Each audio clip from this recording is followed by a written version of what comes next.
I want to jump right into a match to start to showcase what the battling actually looks like. Oh yeah, and the game hates when I sleep the system, so it always does this and kicks me back to the menu screen when we come back. I should probably just get in the habit of closing the application on the Switch when I'm done for the day.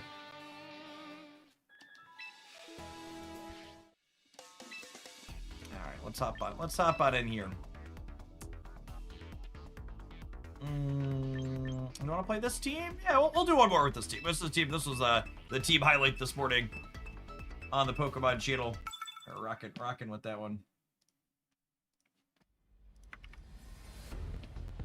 So the opening to this type of game is very familiar to my longtime Magic the Gathering players. So basically each team is 2 teams of 6, and you see each other's teams, and then you're picking from your Pokemon which 4 you're going to bring into which 4 you expect your opponents to be bringing.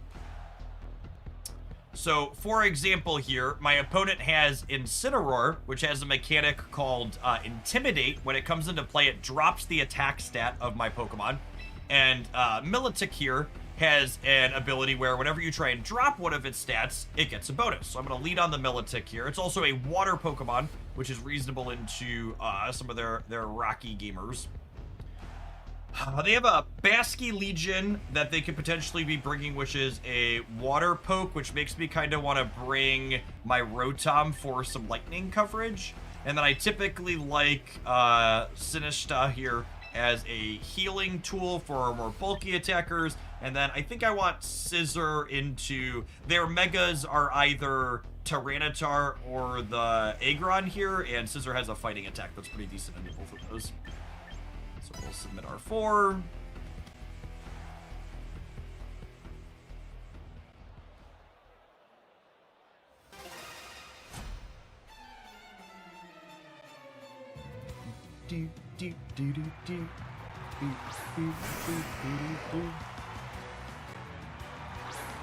There's the Aggron.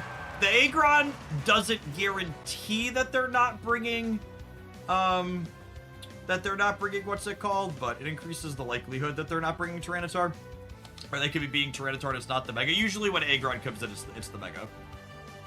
So when this Megas, it turns to Steel, right? So actually we won't be super effective into it with water attacks. The Sneasler has Fake Out, so they're probably gonna Fake Out one of my tunes here. I think we just go for double hits into the Aggron. And they can only Fake Out one of my 2.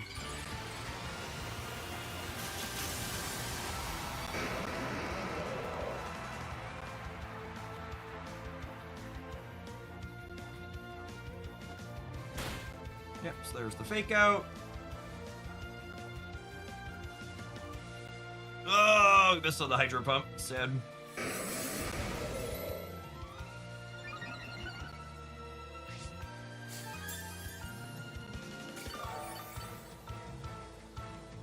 I think I'm just running back the same thing. Does Sneasler close combat one-shot my Rotom?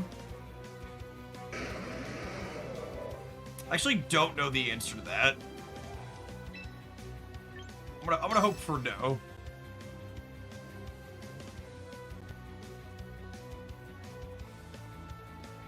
Oh, they're switching. Okay. Now my Rotom's built for bulk. Okay, so the teacup here not only can heal the teammate, but it can also use an attack that makes the other Pokemon attack it instead. Man, that's a big body press.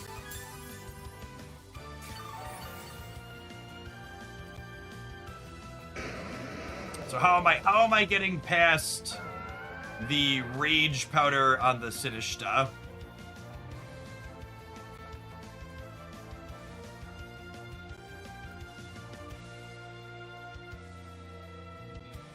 We do also have 2 Pokemon weak to the Machagacha attack. That is accurate. I think I'm going to protect the Maloctic this turn, and I think I'm pivoting the Rotom into Scizor.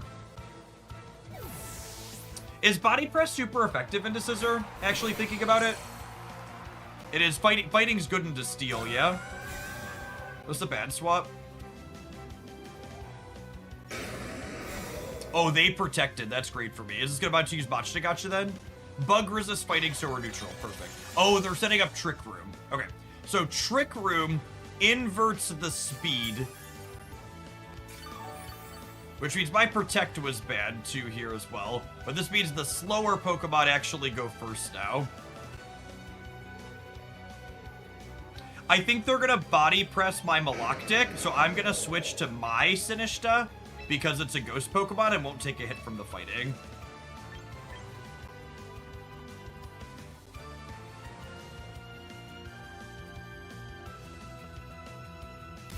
I'm gonna Swords Dance here because I think there's a good chance the Sinishta uses Rage Powder, and I kind of want to get a feel for that. There's a chance it uses Life Dew. If they Life Dew, that's bad for me. But if they Rage Powdered, I can't close combat hit the Aggron, because close combat won't hit their Sinishta, because it's a ghost, similar to why Body Press won't hurt mine. Okay, yep, and there's the read there, so they tried to Body Press. Okay, and that's bad for me. So they Life Dude instead of what's it called, which means that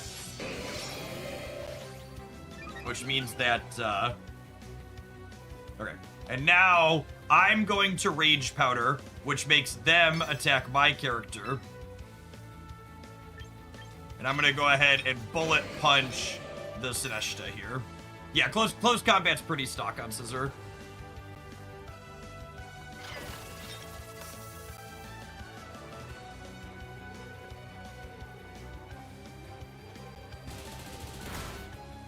Yep, it's a good solid hit. Iron Defense.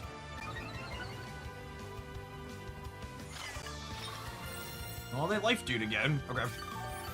So, I didn't quite do enough damage last turn to clear the Sinishta. So I think I'm Rage Powdering again just to make sure they can't hit me with what's it called. But I'm actually going to Swords Dance here. And I'm just going to go ahead and take this opportunity to, like, full charge my Scizor like they're full charging their Aggron. Oh, and they're switching. Okay.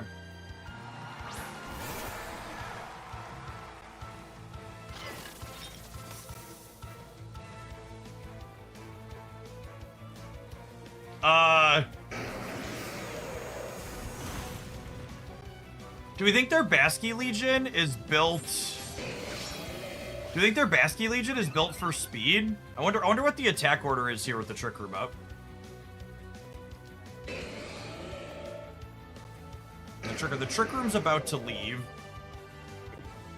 I think I'm switching this to my Rotom. And I'm gonna go ahead and close combat the Aggron. The close combat here might be a little sketchy because it drops my defense, and I might not kill the Aggron because it's +2. I have 2+ attacks, but they have 2+ defenses. Oh wow. Okay.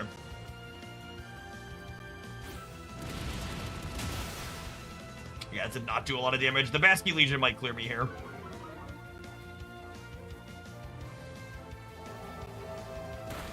Okay, they were going after that one. That's good for me. Okay, Dimensions return to normal. Is the Basky Legion faster than me? Faster than my Scizor then? It is, right? Because the Basky Legion went second last turn.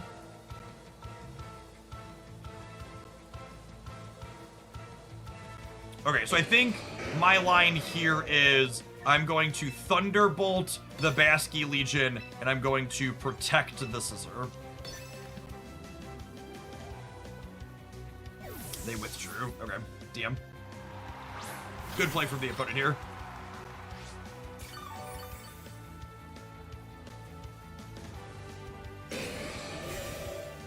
If they read that I was going to do this, the Aggron's about to hammer my... They also protect. Okay, that's great for me.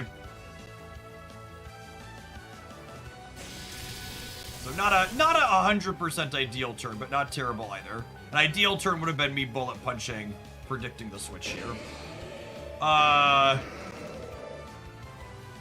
Gosh, do I bullet punch predicting the switch now to prevent them from trick rooming again? I think I want to prevent them from Trick Rooming. I think I'm fine giving up the Scissor here. I'm gonna bullet punch the Teacup. And we'll Hydro Pump the Aggron. I'm basically trading, oh, we're not. I have 2 attack ups. Do we think this punch clears? Not quite, but the next one, oh, it's, right. I always forget Steel's not effective into water. God, we missed 2 Hydro Pumps in this fight. That's such a bad beat. I don't think we can afford to miss that second one. Man, that sucks.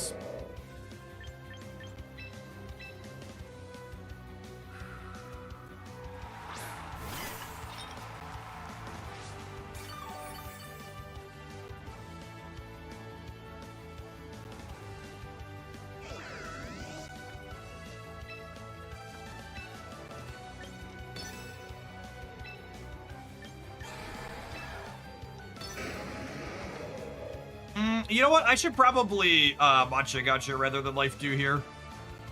If the Teacup survives, it could clear the Basky Legion. Although they might also be switching out again here.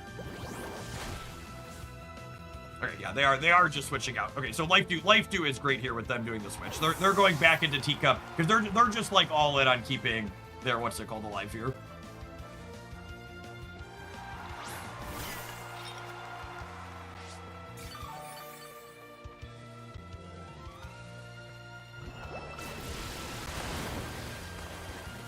If that last Hydro Pump would have hit, we'd have been so good. Oh, that was a crit hit. Okay, so that's about a wash then.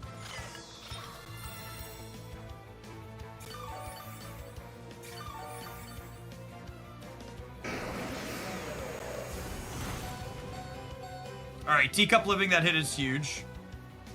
I think I expect them to protect this turn on the Aggron, right? So I'm going to go ahead and Lightning Bolt this. I think I'm swapping my cup back out.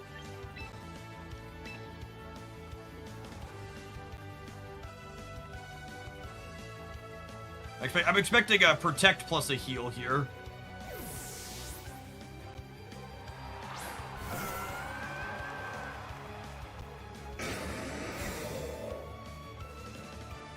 I don't know that I expect this Thunderbolt to kill this. Probably not.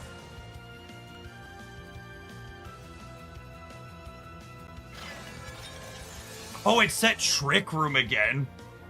That's really bad for me.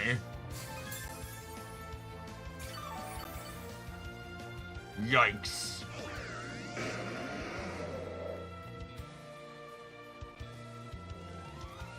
I think I just have to double protect now. Install this as best I can.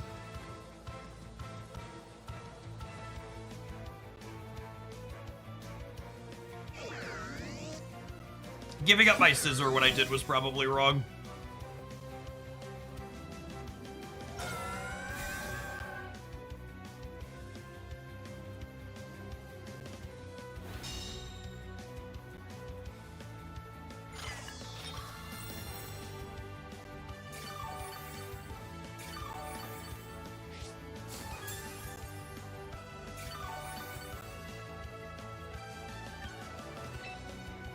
Alright, I think we go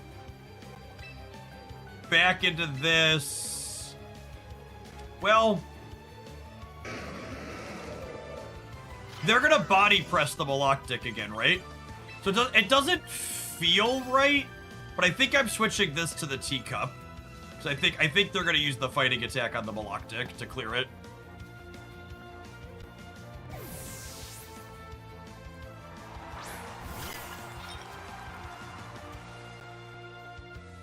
Cool. Yeah, good read. Alright, can I hit another crit hit on this Hydro Pump? That would be great.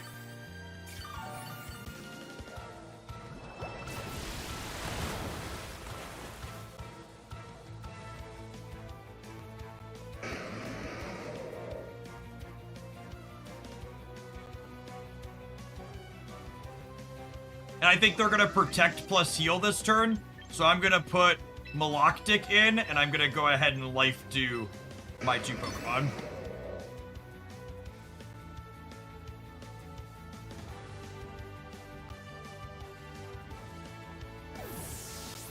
Oh, they might not. They might not protect because of the Trick Room. No, they did protect. Okay, I mean, I think that protecting with the Trick Room up is wrong because they're helping us stall out. This is just like how they've played the rest of it, right? Oh, they didn't heal though. They matcha gotcha'd. Oh, wow, we live. Cool. That's insane for us.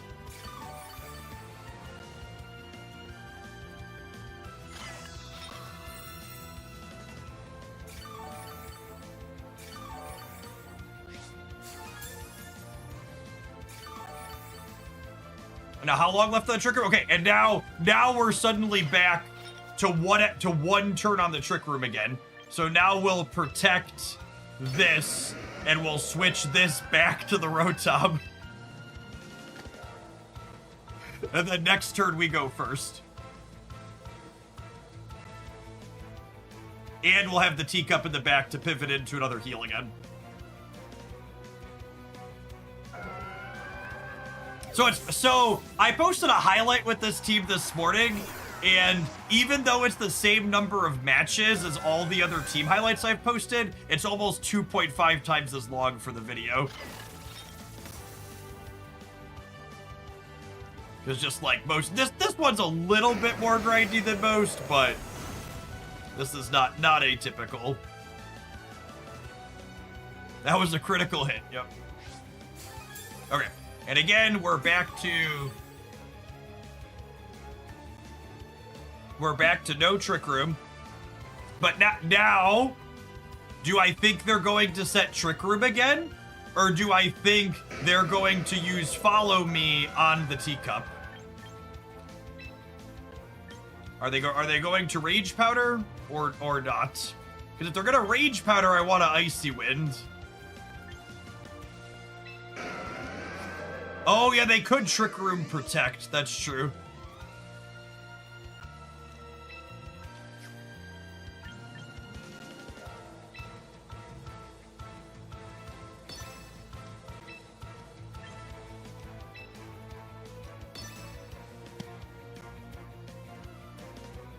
Oh, our clock is pretty low, too. I need to play faster. Good call.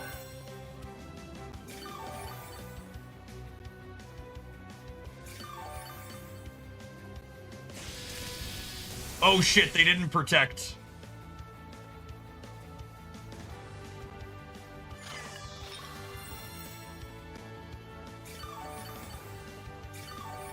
Does Body Press get us in one? Oh, it's Heavy Slam. Why are they Heavy Slamming? Are they out of Body Presses?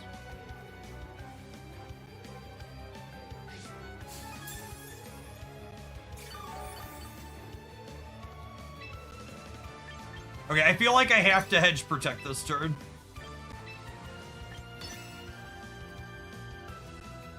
Is Body Press only 8 PP? Yeah, maybe. I don't know, actually know the answer to that. They must have thought we were gonna teacup switch again. Oh yeah, maybe. I've gotten them on the teacup switch a bunch of times, so that's fair that they were like trying to play around it. And they wanted their Crusher coming back in. And my Rotom was lower, so they thought I was gonna switch the Maloctic to heal the Rotom. So the fact that I did some, we both kind of got each other there, yeah? Okay, and here's the Protect. So this is going to be a Protect plus a Trick Room now.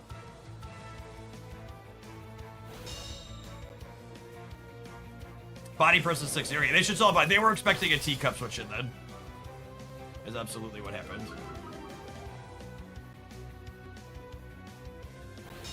My Hydro Pump, however, is almost out of PP. Yep, now we're back to the Trick Room.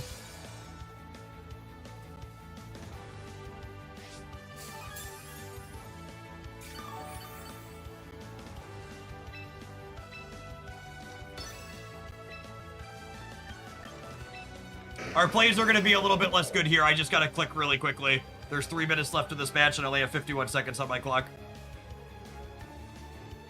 What does Trick Room do? Trick Room changes the order the Pokemon go in, so the slowest Pokemon goes first, the fastest goes last.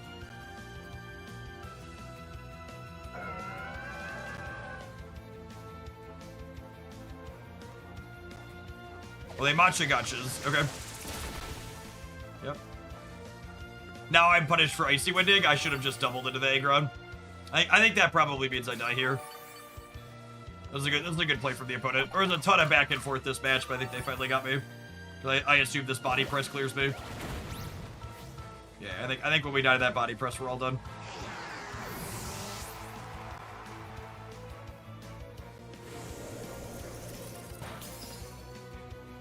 What a grinder. I definitely messed up when I let my scissor die earlier this match.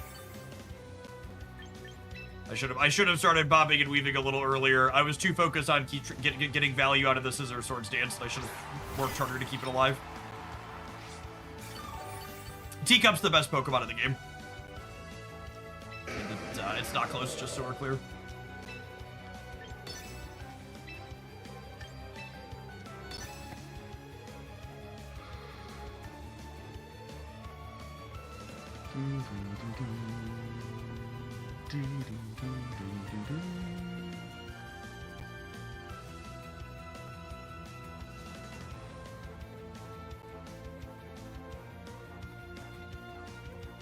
So I assume the teacup gets cleared here.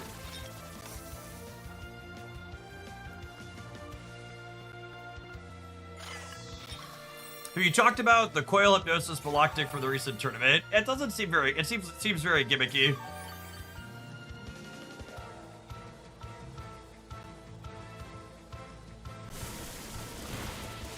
Burn! Burn! Burn! I don't know that that buys us enough time, but...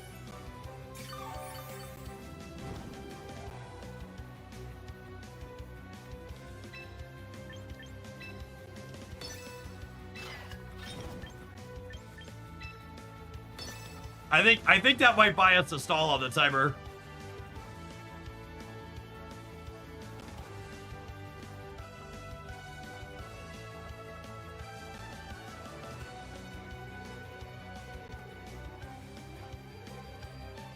I've not really played Pokemon competitively before this, though.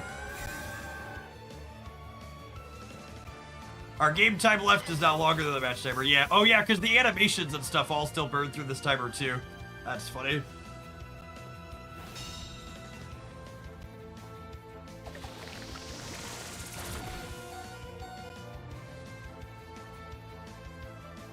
I feel like the opponent's team probably has this problem often.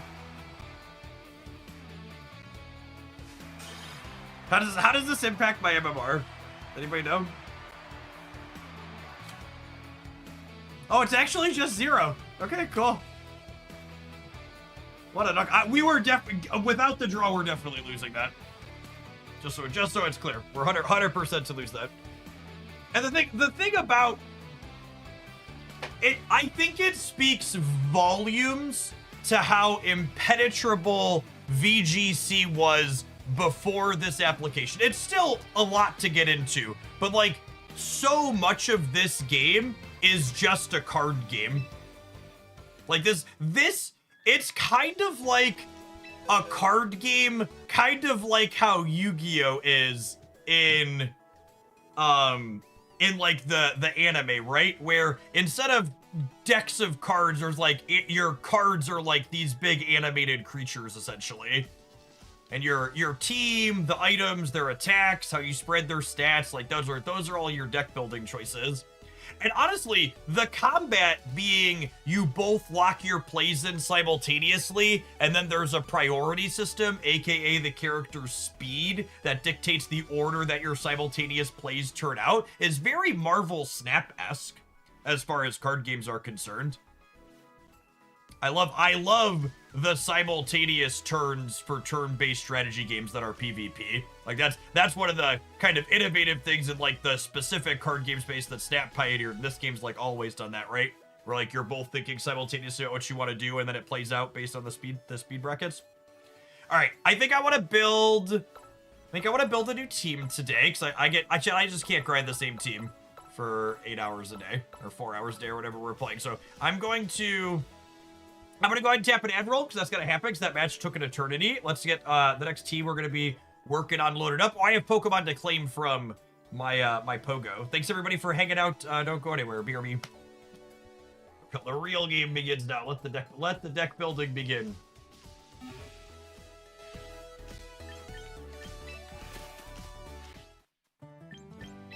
Collect friends from home. Extra teacup. Well, I wanted to send what's it called over to you. Send for a visit. Where's that? There was a Scarberry team I wanted to try. So we'll send a Scarberry over to.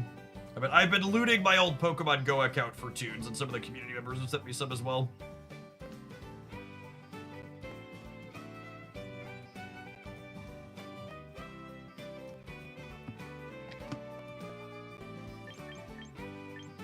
I have a freebie in here. I do have a freebie in here.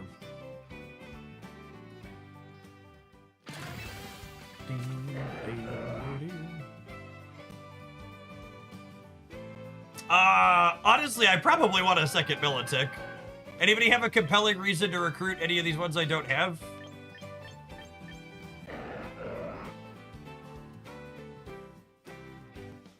I would love shinies of the meta Pokemon, Gap. I really want a shiny Aegislash at some point. The shiny Aegislash looks awesome.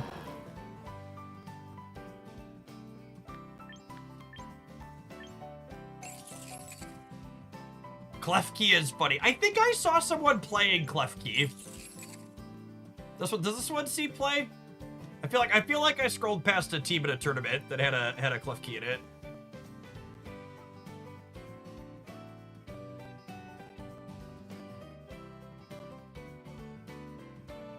Yeah, I have a Chestnut. That tune was terrible. Oh, it's a prankster.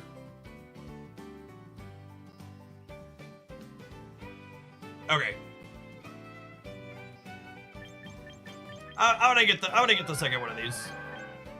Actually, do I have a? I'm gonna hit trial recruitment because I can real recruit it in a second. Yeah. I don't remember if I have 2 of these. I might have 2 of these already. Is there an easy way to like look at my box while I'm in that screen or no?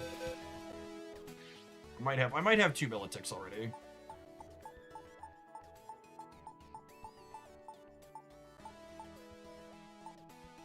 No, just the one.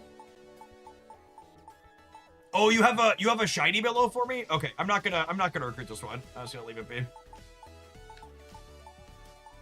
You can leave the screen without losing the pokes. Oh, okay, so you can back out of it. Cool. All right, well, I'm not gonna waste a recruitment ticket on this then. Not gonna waste a recruitment ticket on this. Okay. Who wants to belly drum? Is Silver Oak still hanging out? They were here earlier. Silver Oak had been playing belly drum Azumarill. I think I would like to give that a try.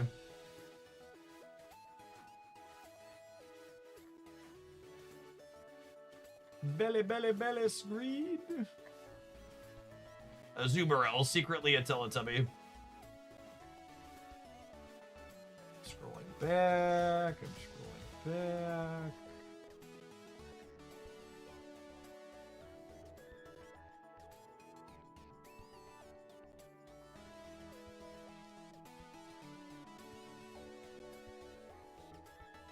They were playing Aquajet, Play Rough, Belly Drum, Protect. Yeah, that's exactly what she said. They were playing. Okay, can someone explain to me what Gengar does? And don't just tell me it's attack. Tell me like it's roll. What is Gengar doing?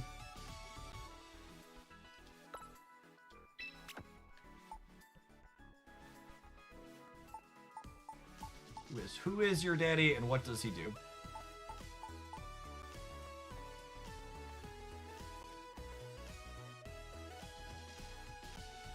It does have Mega. Mega Gengar stops your opponent from switching. Okay, and then it hits like a truck. Got it.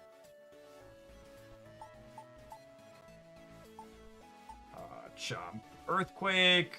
Rock Slide. Dragon Claw. Protect. And they're playing Teacup, obviously, because Teacup is the best Pokemon in the game.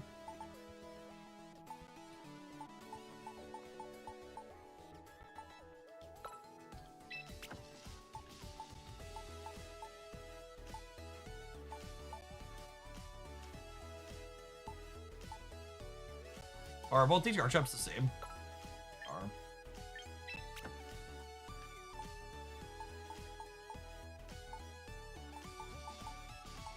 I'm really looking forward to being able to build teams on a touchscreen, chat.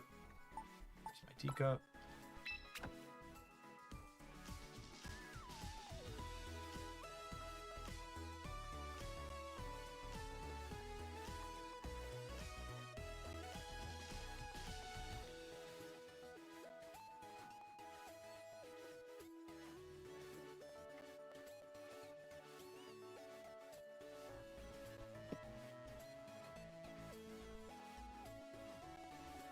Give items out here too real quick. Like, I think I need to go buy the Gengar one. Believe it or not, we haven't played Mega Gengar yet.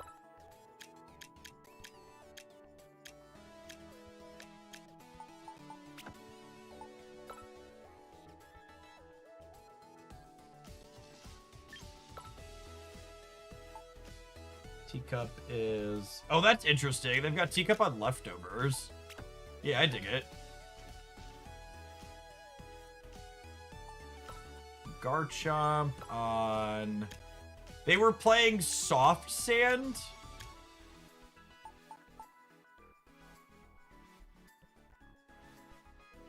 Soft Sand feels weird.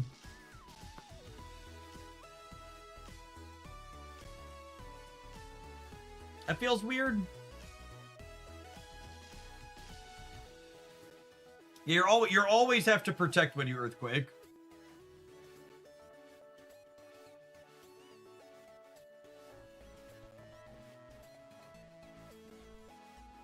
I think it's Scarf or Hanaberry. See, Garchomp's usually built to zoom, right?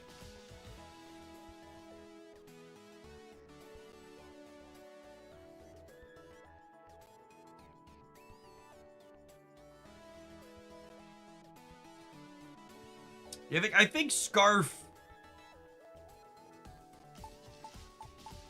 I think it's Scarf or Sash. Usually this one's a little squishy.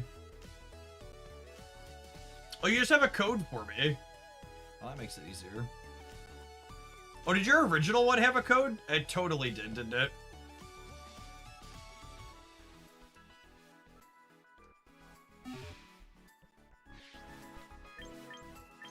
Totally missed that.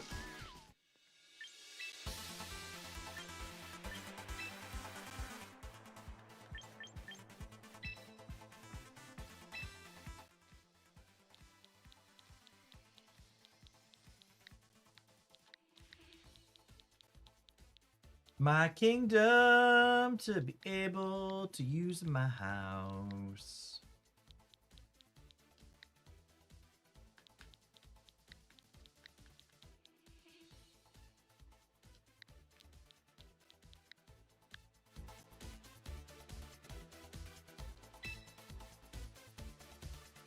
Touchscreen works here, I think. Yeah, but I have to pull my Switch out of the dock.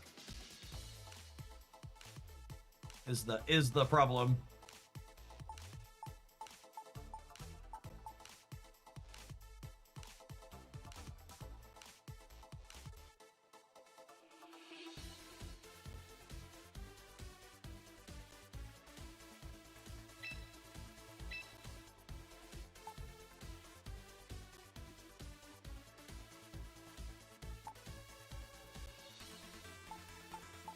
I believe the Switch has Bluetooth keyboard and mouse support. Yeah, but that doesn't mean that the application has Bluetooth keyboard and mouse support. The app has to support it. Oh, this is... That's interesting. You're maxing on defense. Doesn't leftovers heal you a percentage? Are there breakpoints you're dodging here?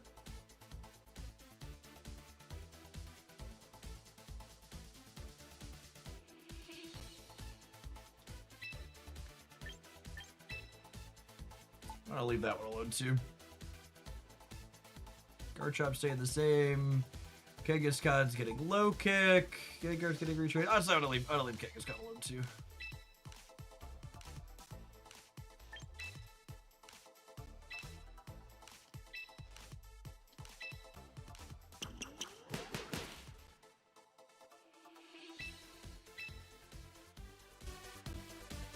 You don't have an HP stat divisible by 8. Yeah, but they were like, their HP was way down.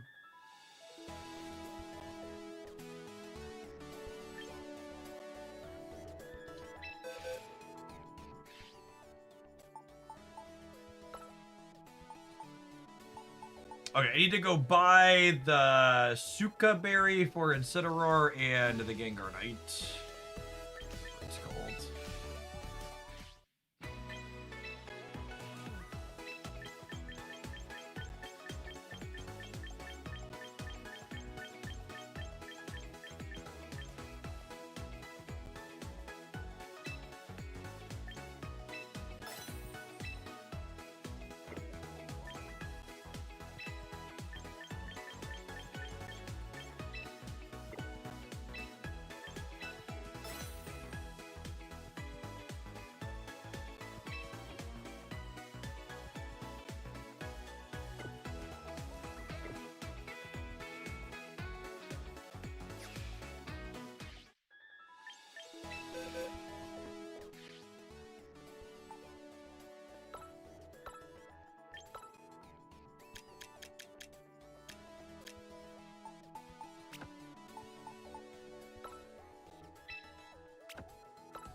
Alright.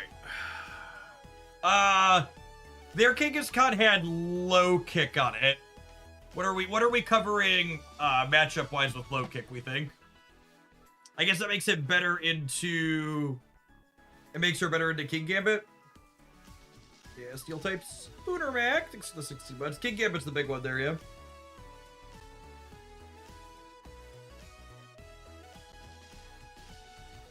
Are we okay? Are we okay giving up protect for low kick? Just going super beatdown, basically.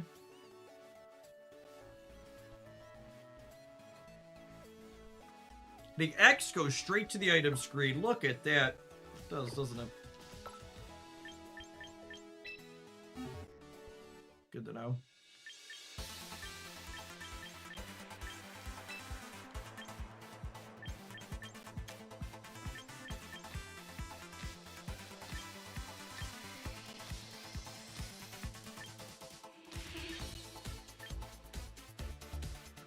Is low kick better than Drain Punch? It's good against T-Tar too.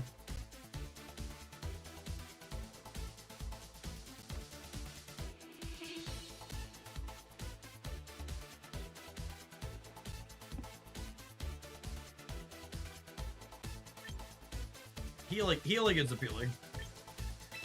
Low kick generally has more power. Fair.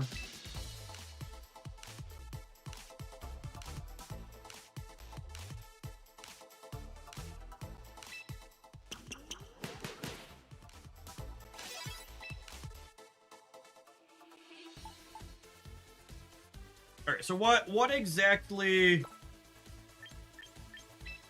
does Belly Drum do? I know it's a bonus. Half its HP to boost its attack stat to the 6th stage. This move fails if the user doesn't have enough remaining HP. Okay, so it maxes your attack stat. And then you're just like clicking Play Rough. Or Aqua Jet.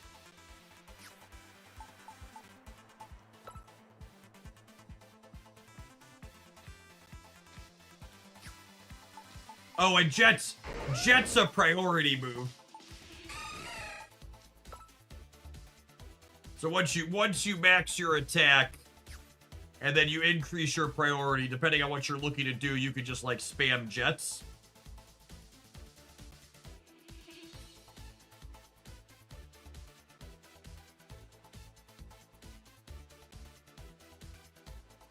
There are no legendary Pokemon currently in the game, Niv. So only a selection. So one of the ways they rotate through balance and seasons in this game is they add new Pokemon and remove other Pokemon from being playable and stuff like that.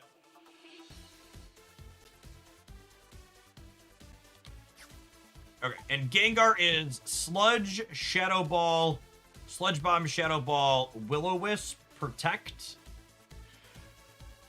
So what are common meta teams examples? Where do we think, what are Pokemon we want a Kangaskhan against versus a Gengar? Do we actually have any indication that Mons are going to be removed from the main format in Champions? That's what they've done historically, right? Is historically they've removed Pokemon from being playable, or is that not correct? Obviously, all bets are off, and they could do things differently, but historically, they've both added and removed, right?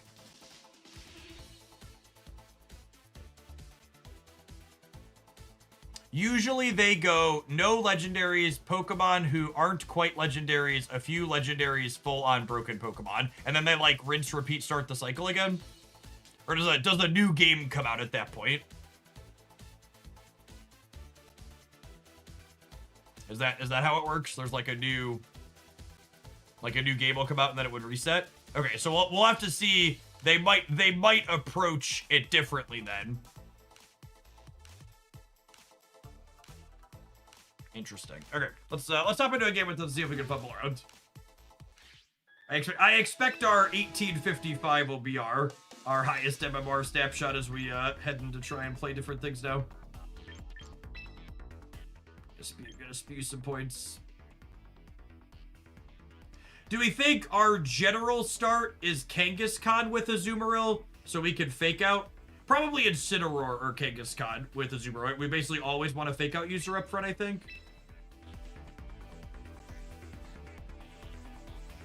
Take a picture, it lasts longer. Yep.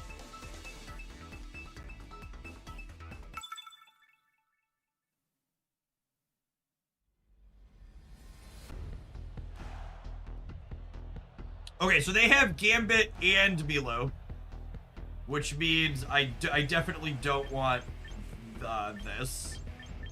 It's probably Kanga, always Teacup in the back. And then who do we think our fourth is here? Not Incineroar. Yeah, we lead as Kanga, Teacup in the back, and then I need to pick a fourth. Is it Chompy? Earthquake's not terrible here. Earthquake, Rock Slide are both not terrible. Yeah, Chomp's got Slide.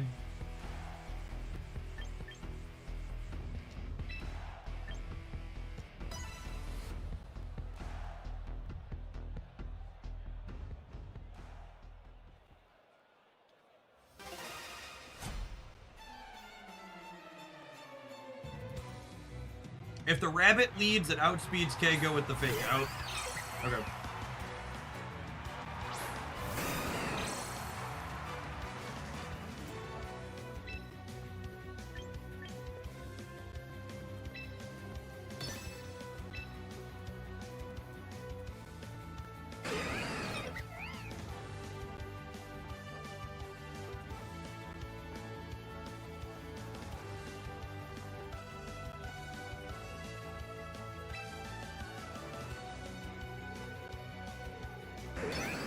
They could be Trick Room, yeah. I have to wait to Mega because regular Kangaskhan can fake out a Ghost. Well, I guess if the buddy is fast, they're not Trick Rooming. Man, that was a lot of damage on a fake out. Holy.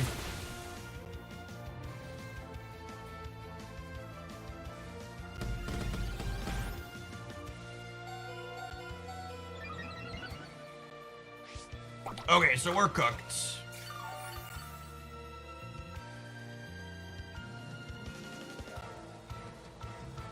Their Teacup was faster than my Kangaskhan too. Does my Mega Kangaskhan get faster or no?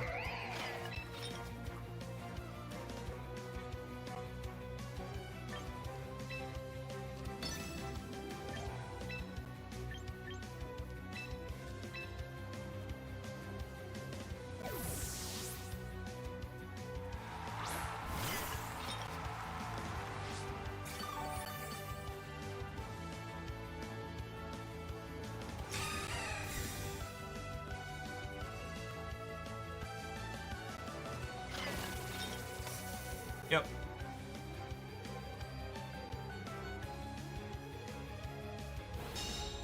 Rabbit can eat Teacup. It was always hitting the Azumarill.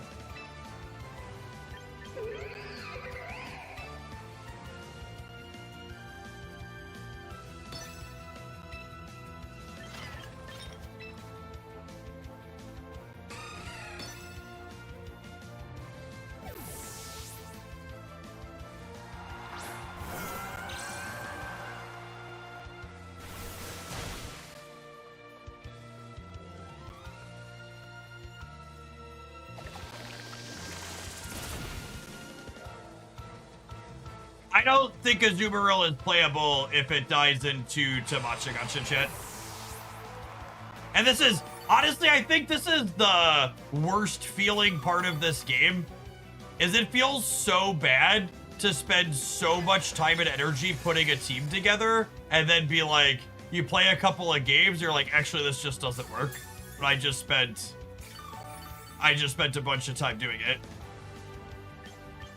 Like I just did so much, and now it doesn't work at all.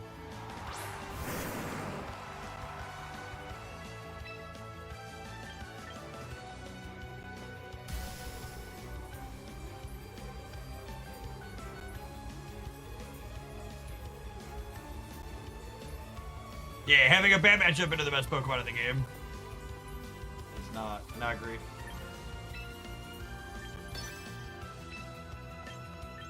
I'm gonna do the do.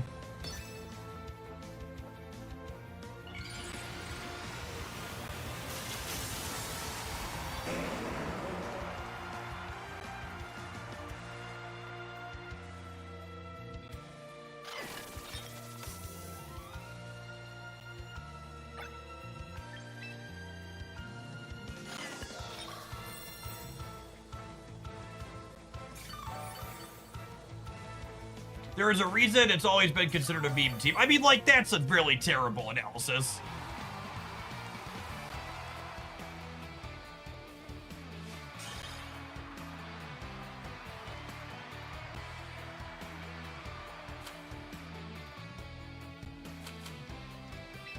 No, I don't want to continue battling. Stop. Please don't make me. Please don't make me. Like, dying into a character that's a support character is different than like dying to a common meta threat that's supposed to be attacking. So it's not just like we're dying into like premier attacker. Like we're dying into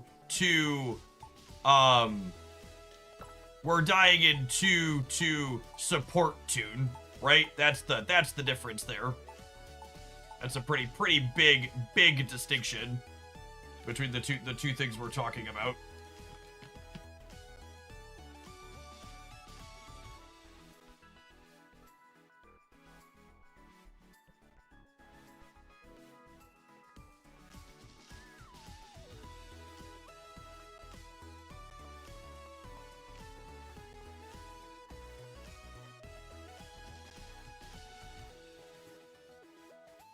What do I gotta do? This is probably bad.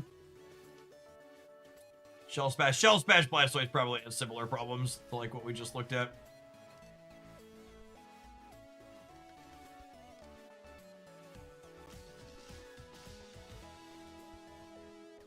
What does Bulk Up do? It's not Iron Defense.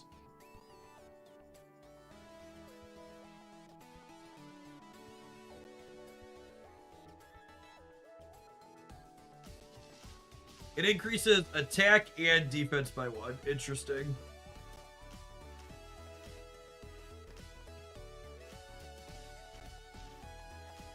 Yeah, this one. This is the more common. You Iron Defense and then you body press. Although it's interesting to me that this I feel like I want to build Corviknight Teacup.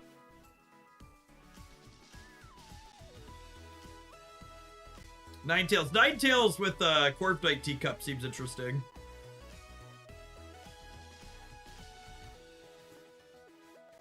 What's the type spread if we were to like try and play Corviknight with Ninetales that had Frostlass as our mega?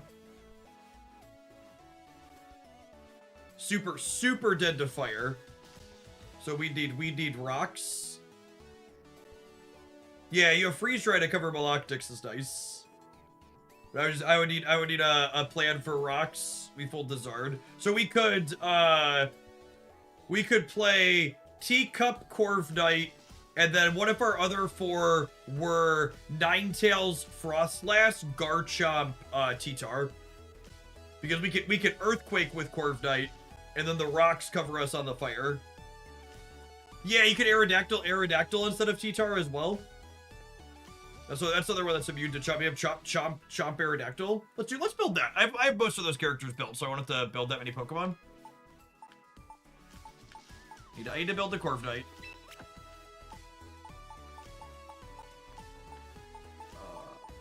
Obviously, I want the teacup. I want A9 and Frostlass.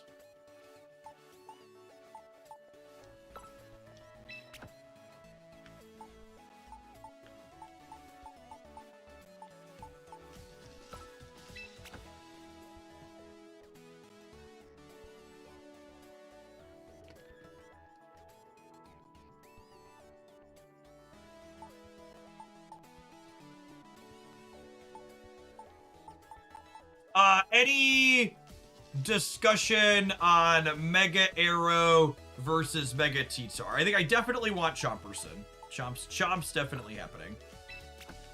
Any thoughts on coverage spread Aerodactyl versus Titar?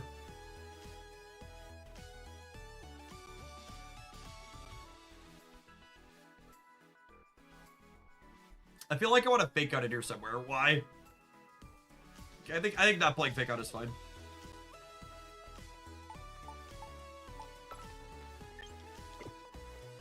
This gets Sash every time. This gets Mega Stone.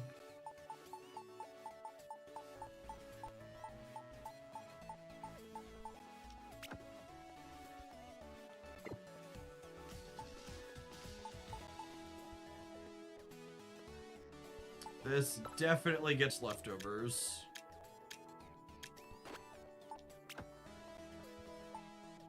This probably gets Citrus Berry.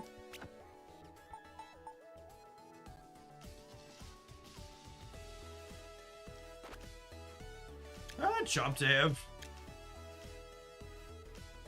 I think he could use a few different things. What about Choice Chomp? It's like get in there and Quake. He's already zooming. Locking Chomp into one attack, I think is fine. Lets him beat other Chomps too, which is great. Just lock it. A lot of time you're just locking in Rock Slide anyways. Titar gives you coverage into Delphox. Do Chomp? If we're planning to lock in Earthquake, Arrows the play. Yeah, that's probably the tiebreaker. Is being able to lock in Earthquake. Yeah, I don't think Delphox has been irrelevant. I've seen people playing it, like some content creators post videos with it, but it's not really a very common thing.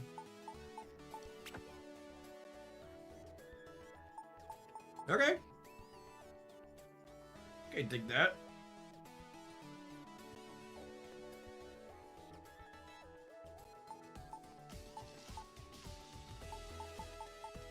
All right, let's build Corviknight, huh?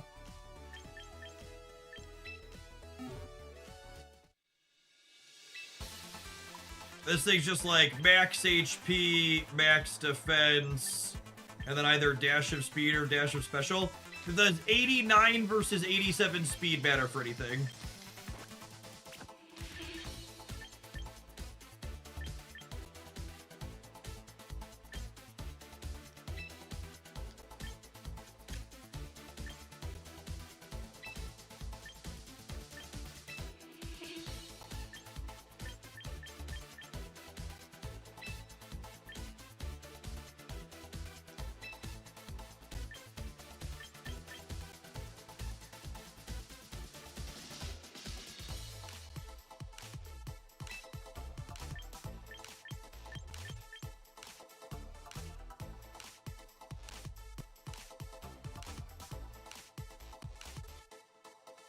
Mega Arrow and Scarf Chomp both outspeed one shot.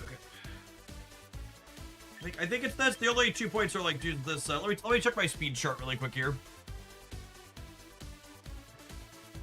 The difference between 87 and 89 is there?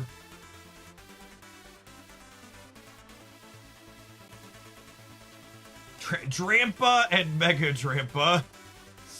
Spirit Tube. Mudscale. Alright, I think we're gonna be okay.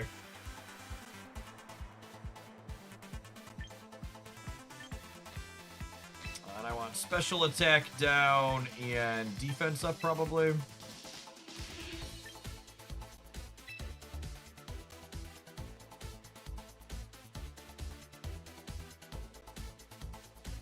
Oh, mirror armor is crazy, yeah?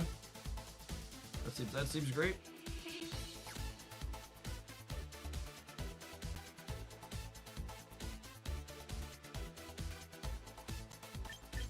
Can it learn taunt? I don't know.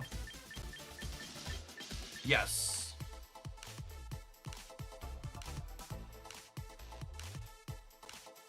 That's cute. It makes things attack you with single attacks. I feel like we don't have room for that. I feel like I want the healing. Yes, you can only play one of each Pokédex number.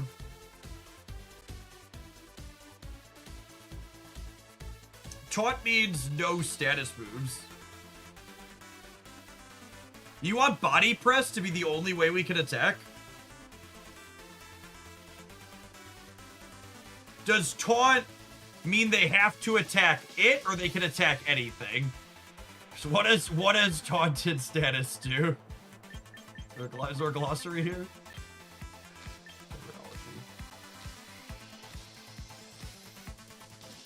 Pokemon can only use attacks. Oh, interesting. Only attacks, huh?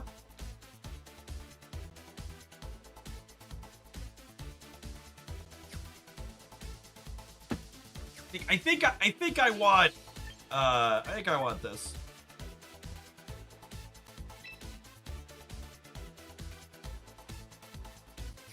Yeah, I think we need coverage into teacups. There's a lot of teacups there.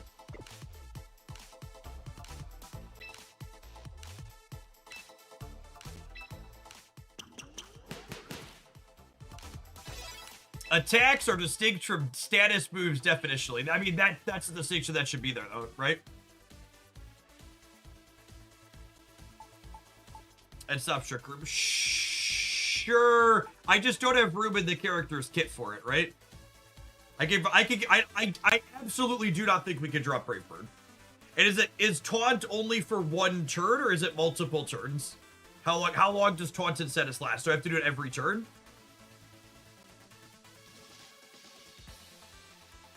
It lasts for 3 turns. I mean, that sounds pretty good. I'd have to give up Roost. That doesn't sound bad.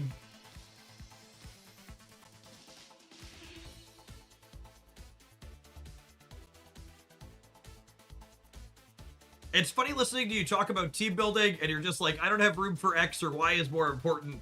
I know this is a card game, and it still makes me laugh. Yeah, exactly. Although, you know, I will say, part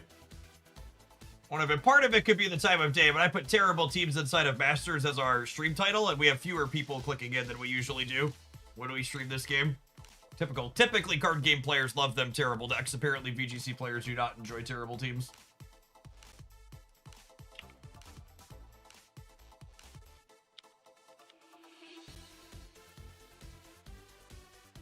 Sweaty babies.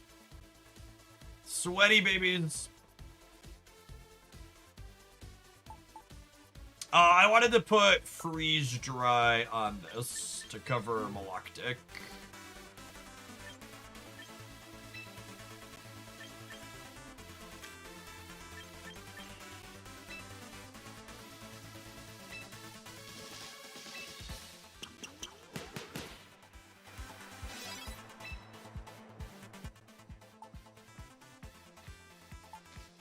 Someone asked what we're doing with Frostlads. It's just like Blizzard spam as a secondary. We've got like this as a thing with 2 Aura Veil users to set up to make it even bulkier. And then we've got rocks for when the... Oh, did I forget to tag Pokemon Live? I totally forgot to tag Pokemon Live, didn't I?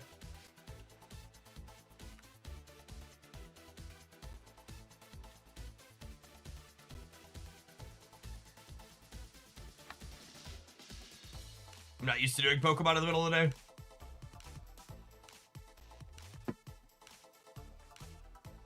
I think I like this. Taunt sounds appealing. But I feel like I drop Roost before I drop Brave Bird. Are there any other ghosts in the metagame? Like, what is, because, like, the concern is body press. Like, what are the common meta things that, like, body press is useless against?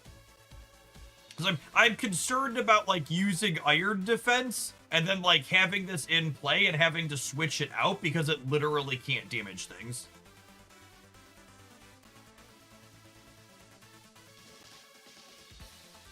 Aegislash isn't super common. It's probably mostly teacup. I don't know. I'm gonna start here. Let's start here.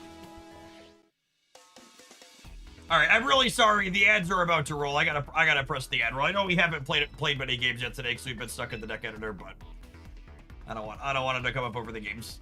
So we'll start here in 2 minutes. Basky Legion's a good one. Basky Legion is super common. I actually have not seen a lot of opposing Frostlass recently, but Basky Legion is pretty popular.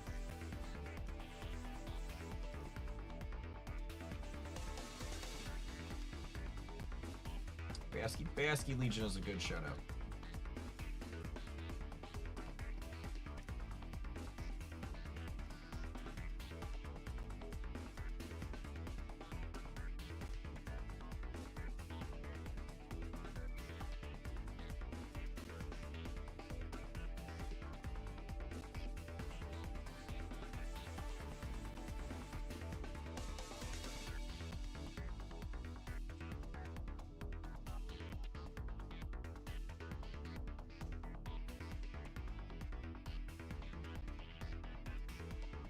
Bulk up. Yeah, I've seen people. I saw the bulk up build. I think I like the iron defense conceptually better.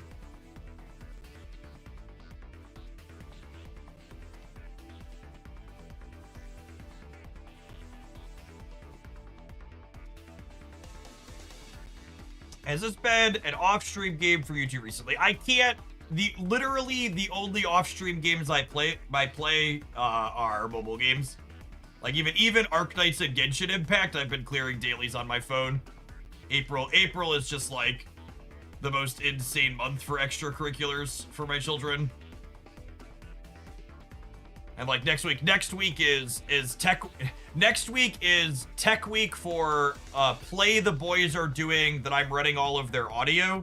And, it's tech week for ballet that Haley's dancing in. That I am also dancing in for a song. They have the dads of the Ballet 1 students dance in one of their songs, so that should be, it's gonna be fun, but it's like crazy week. And the show I'm running the audio for, we pre-program the songs for the digital audio board to, like, mute and unmute microphones automatically, so I've been spending extra hours doing that this week too. For Alligator, all right, well, definitely this up front. They're not fighting me for weather at all, so I think it's just Corviknight, Ninetales, and we're gonna get the Aurora down. And I think it's just these, right? We're maybe a little weak to Talon, but I think we can punch through. Yeah, when this is on my cell phone, it will absolutely be something I play when I'm, like, doing my walking. Or getting cardio in, or like, I would love to be able to, like, build teams on my phone instead of having to click around on the Switch. But yeah, the Switch just lives in my office.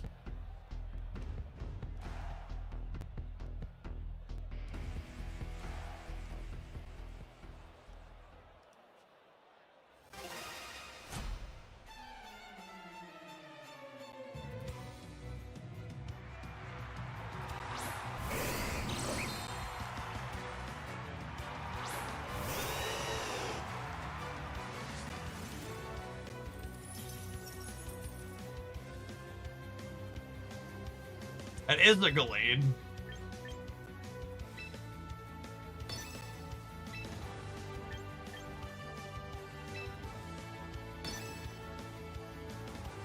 There's been a lot less weather teams as the metagame's matured as well, which I found interesting. It's probably worth revisiting some of these things that you used to have to fight for the weather a lot.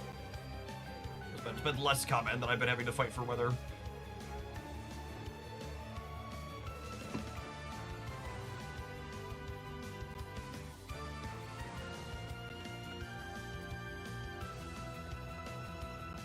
Yeah, like I mentioned, content numbers haven't been amazing for this game so far. They've been fine, but not amazing.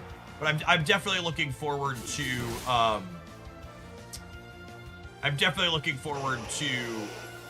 the mobile release. I think that'll pick up a lot.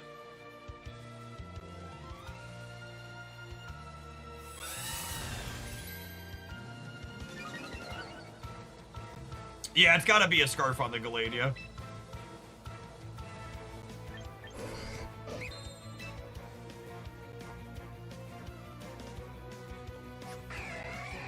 I think I'm gonna Iron Defense one more time here.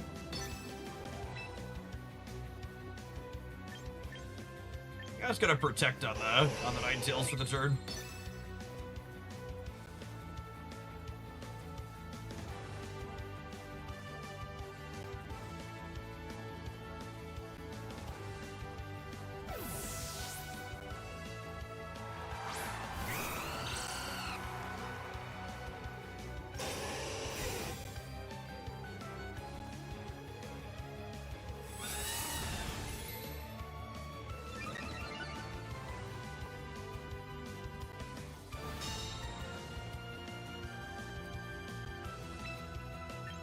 And then we'll body press here. There's a chance Ninetales is slower. I think Ninetales is slower than the Talonflame, and she might die here. Yeah, punish for not using Blizzard. I mean, I guess it would have died to the Empoleon. When did the soundtrack go cancer? You get to pick what your battle track is.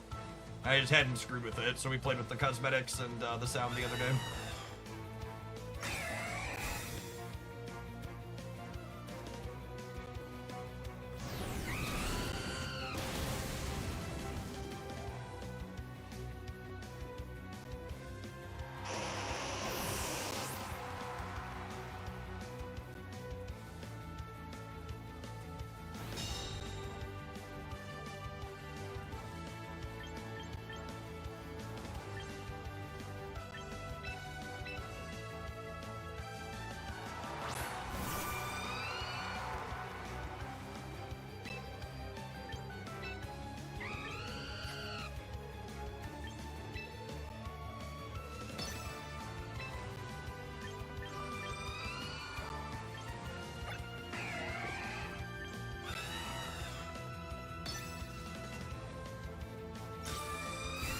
I think I'm just protecting here, trying to clear these out.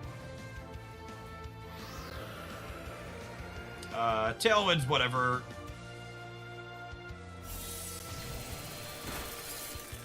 I guess it lets them get this hit in.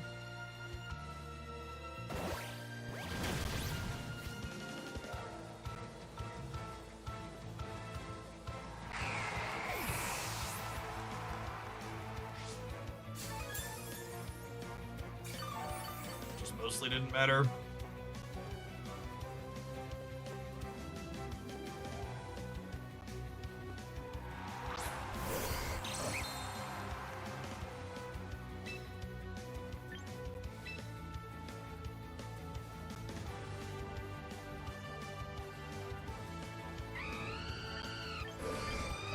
I think if I clear the tail end, we're in a good spot.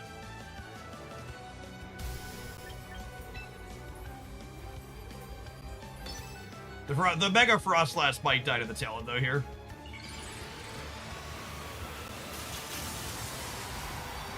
At +4, is Body Press more damage than Brave Bird? It might be. Yeah, honestly. That's one of those things where I wish I knew. Nice, Frostlass is so tanky. We have Aurora Veil up here too, which certainly helps.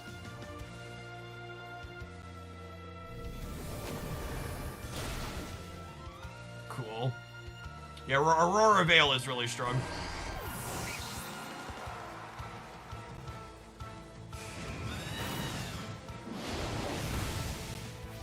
Wow, that didn't finish it? That's so sad. Oh, and my snow is gone now. Mm. And the Aurora Veil's gone too. Yikes.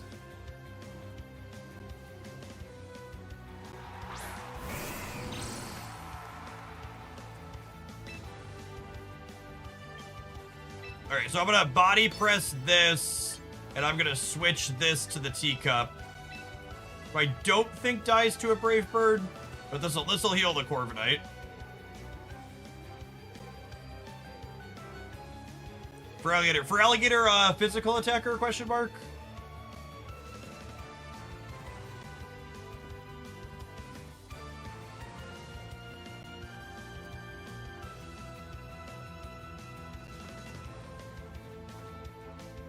It's specifically a physical attacker that uses defense boosts and damage. Oh, it's similar to Corviknight. Neat. That's probably one that could be fun to explore at some point. That's probably their Mega, yeah? For alligator has Mega? Yeah.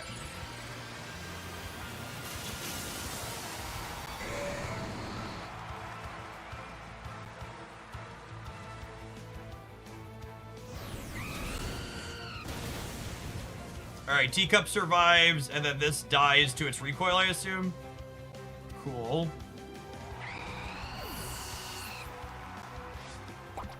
It's a dragon water mega. Oh, because a dragon. Neat. Oh, yeah. Good luck, Godspeed, gamer. Moosh.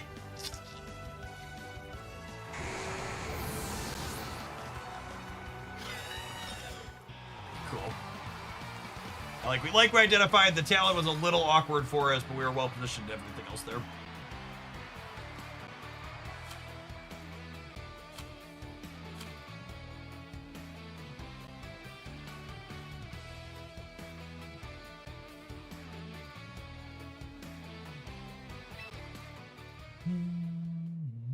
I don't think that crit mattered. Probably not. Or +4.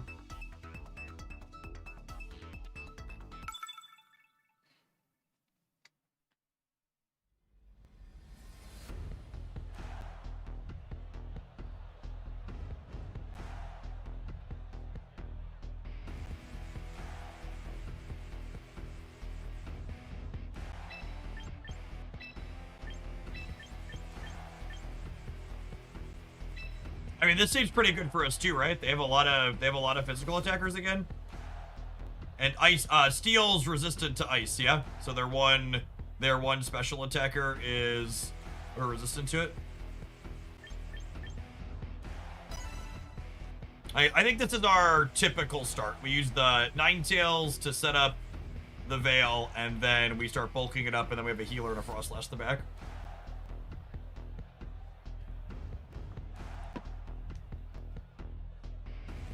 Rotom can pressure us.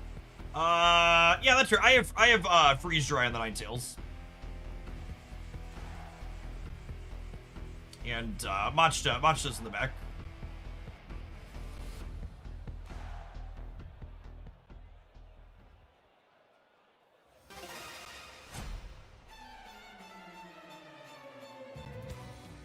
I feel like once we tap Bulk and then get the Veil down,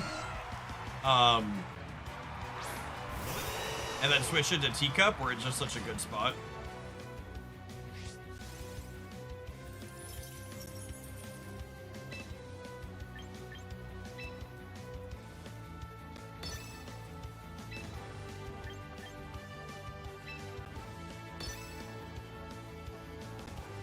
I assume they're just gonna set Tailwinds here. Or they're Mega. Alright, let the rocks begin. Oh, are rocks 2x?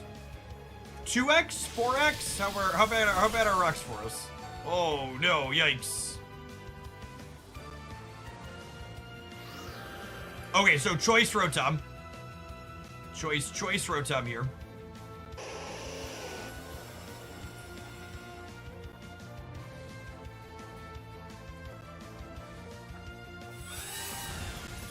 Rocks are 2x into Ninetales. Okay.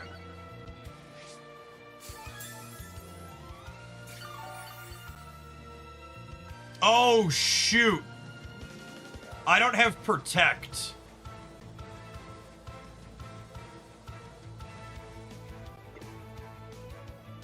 All right, well, we cooked.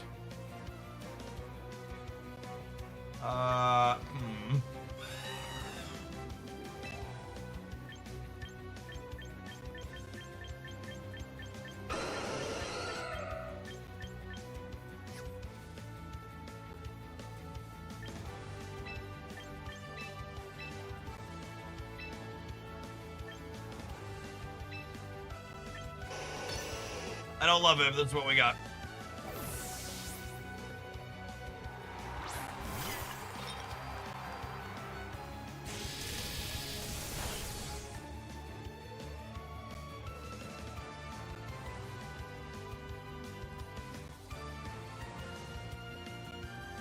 All right, we have a sash. Oh, that didn't do much damage at all. Can we dodge a flinch?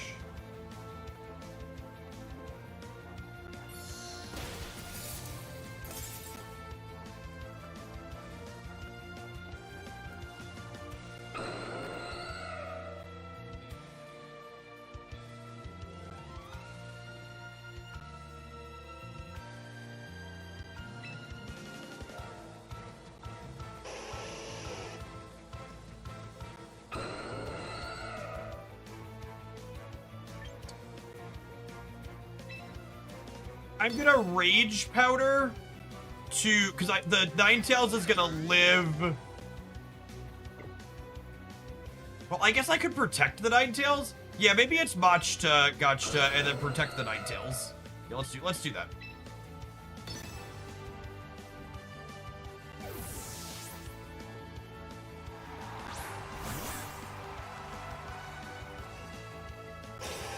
Machta here has a chance to burn and break the sash, so they're both not bad.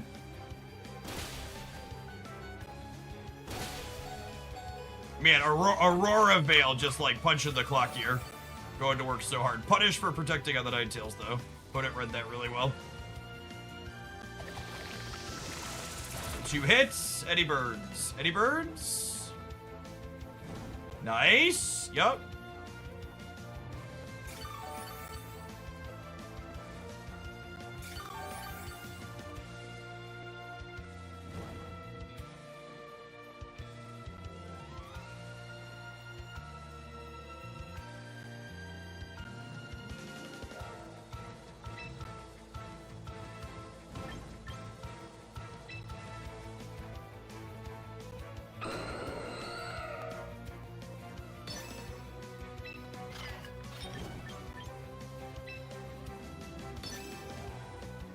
Probably getting fake outed on the Ninetales.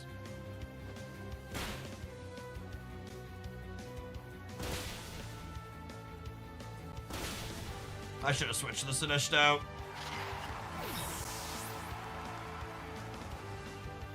Is there Tailwind gone yet?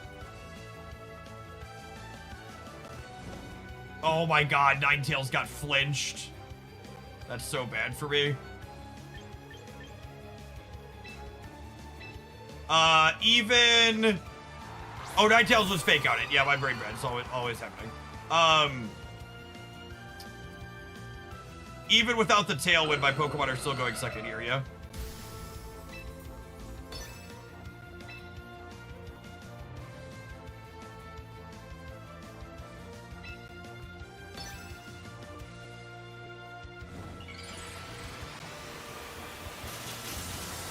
Frostlass is kind of fast.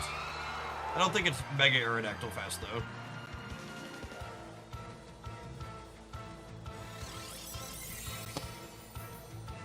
I've never seen that attack on an Aerodactyl before. That's so fucking brutal. Holy shit. Well, we're dead. Well played, opponent. Oh!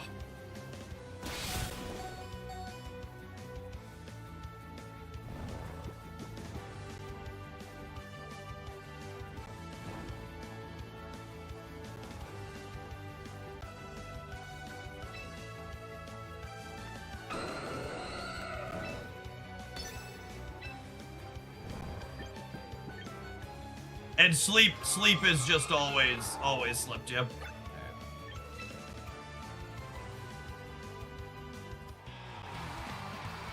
I should not have let the teacup die. Yeah, they were definitely the main character there.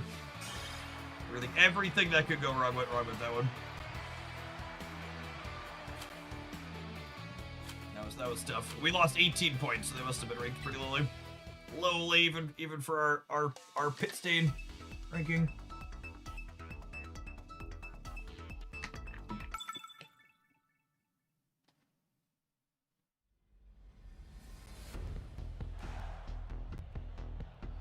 A Heracross enjoyer. Our steel friend's probably pretty good there, yeah.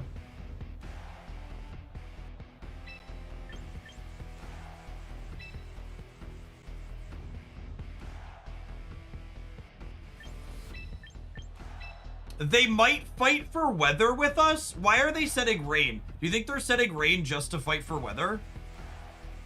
I think it's still these, because I have Freeze Dry on the Ninetales.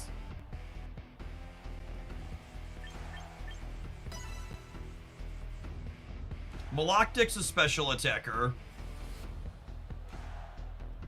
But water's also... It's Steel's not effective into water, right? And water's neutral back into us. Do I remember that correctly?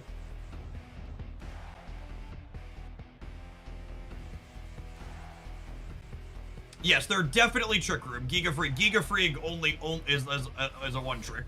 Always the room. Teacup could also obviously do tricks.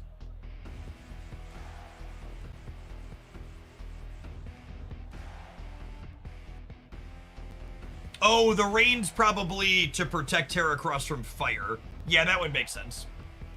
So we'll see if they bring it in against us or not.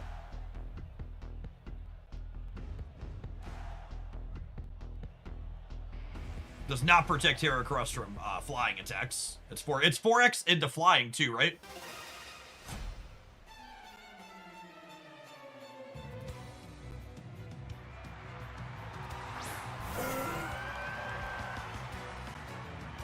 We're probably faster, which means they get the rain, yeah.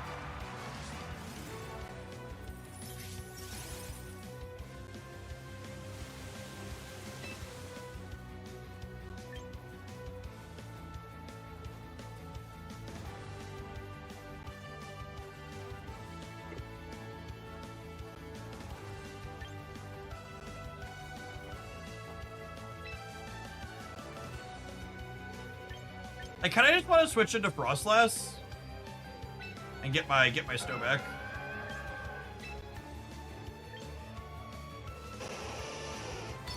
I'm gonna try and clear the block deck with the freeze dry.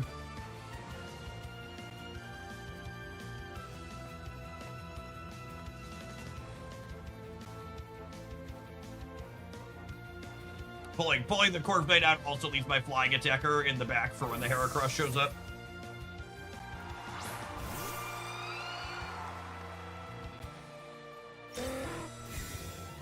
Read that wrong, gamer. I wonder what they were expecting me to do to the Pelipper. They just expected me to go after it because it's the Tailwind Center.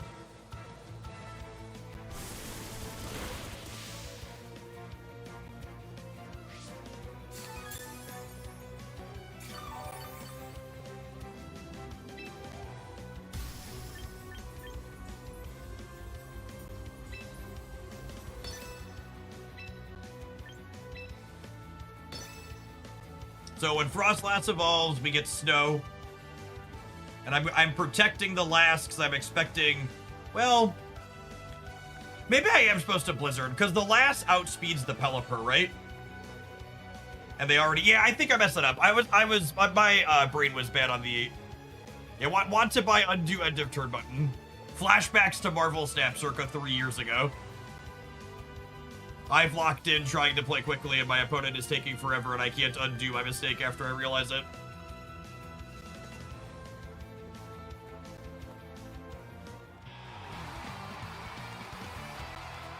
Or they could just leave. Sure. Hard fought.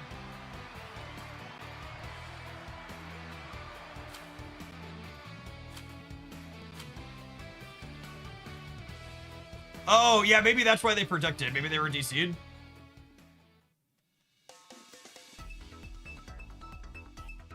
It changes month to month, but I want to make it clear that this month's subscription is supporting Pokemon Champions content. Thank you for the almost 8 years. Look, no numbers. Yeah, Champions content's not going anywhere, gamers. I am planning to have this game as a part of my regular stream content for the foreseeable future.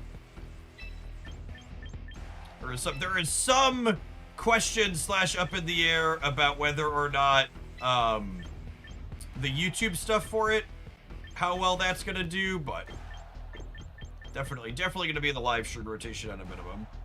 Do I open on Corviknight here? This is probably Charizard X, yeah?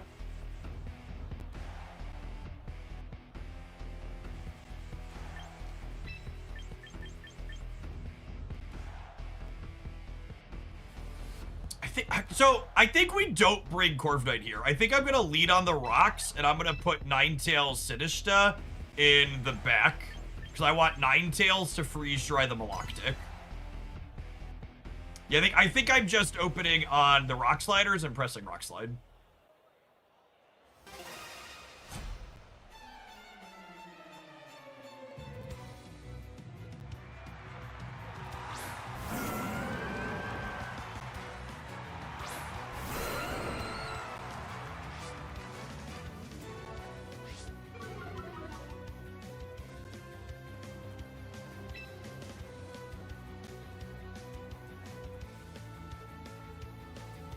Now do I go for Earthquake spam? Because I get same type attack bonus on that one, right? I want to go for Earthquake spam, actually. Because if they are Mega Charizard X, if they are Mega Charizard X, it'll get tagged by Earthquake.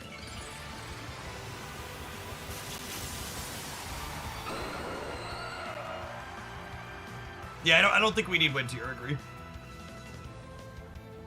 Who's getting Fake Outed? Aerodactyl did, that's great.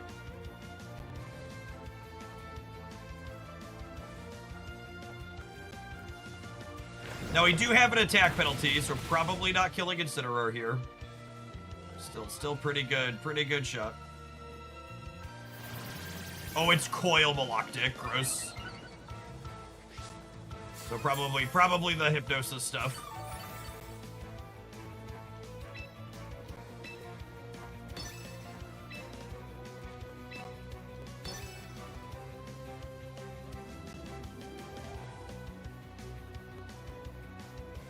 Any flinchers in the audience? Surprised they didn't pull the Incineroar here. Oh, it's got a Heal Mary. Oh, man. Alright, dodging the Hypnosis here is huge. I assume there's a parting shot coming. Alright, so Chop's probably going to need to pivot out here, yeah? But it's had its attack drop twice.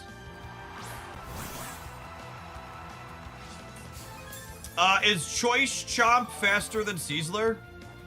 Mega Arrow's faster than Sizzler too, yeah?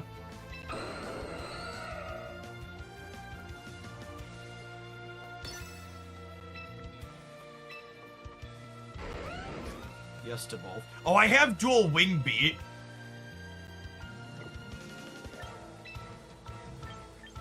I'm gonna switch into Ninetales, and I'm just gonna dual Wing Beat the Sizzler.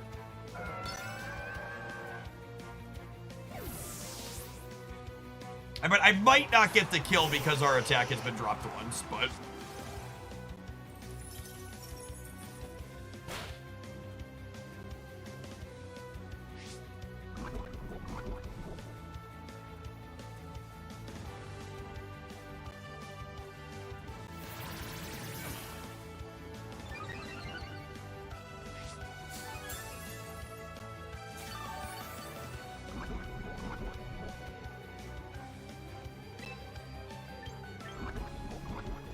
I think I need to clear this Maloctic before it gets too crazy.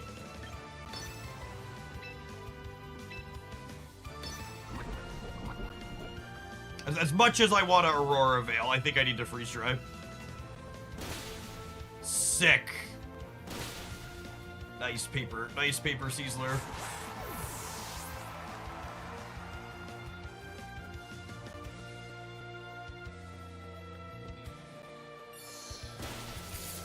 Freeze dry is such a good coverage attack.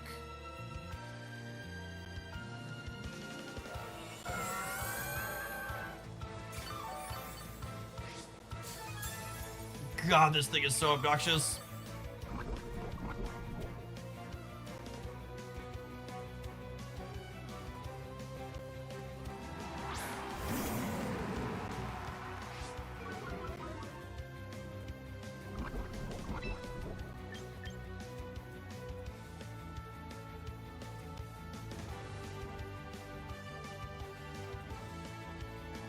Do you think they're faking out Ninetales or Maloctic?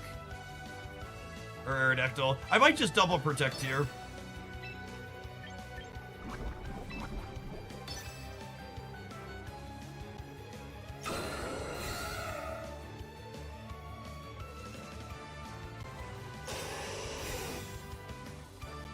We're hoping they're hypnosising and not coiling.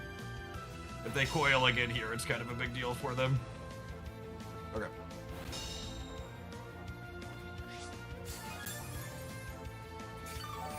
So, Aerodactyl's had its attack dropped twice at this point, but I think I really kind of need to hit a flinch, and even a single Rock Slide clears the Incineroar. There's a good chance the Incineroar is leaving, but I think I go for the Freeze Dry plus the potential flinch here.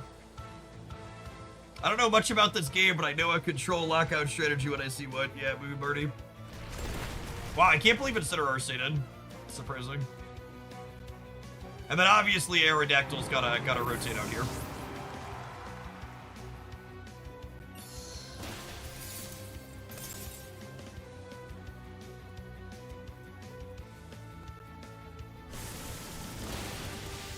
I'm honestly kind of surprised they didn't hit Ninetales there.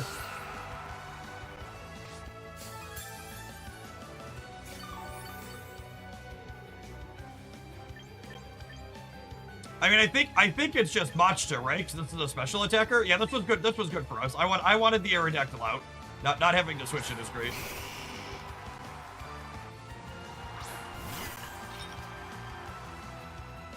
I think this is a Charizard X.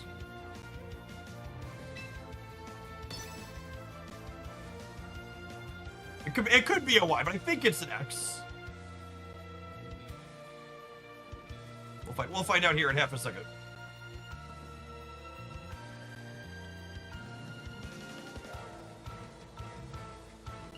Yeah, I don't believe there's Protect on the Milo.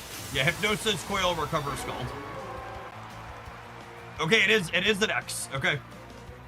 Or sorry, it is a Y. Words. What do words mean?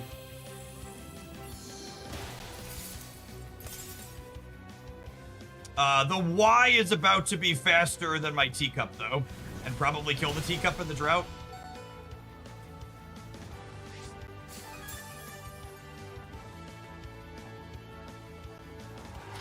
Chomp, however, is scarfed. And Scarf Chomp's gonna one-shot this Charizard. And then Ninetales is gonna finish the Maloctic.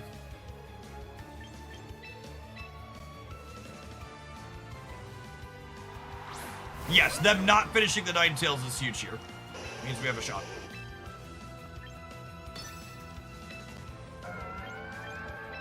And obviously, any flinchers in the audience. Rock Slide could miss. That's our lose condition. Our lose condition is Rock Slide missing. But if we don't low roll the Rock Slide, I think we're good to go here.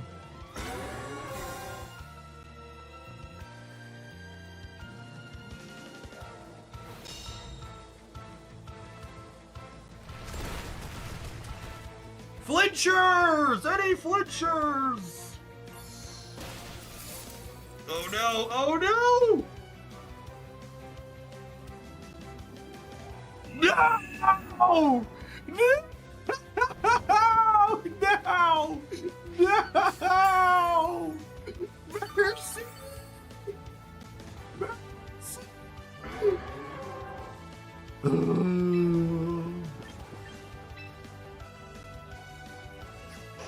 We can still clear Milo? Can we?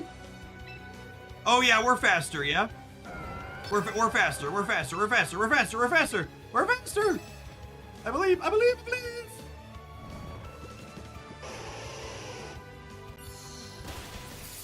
Alright. Alright, we killed that one. We're one in 3 to wake up next turn, yeah?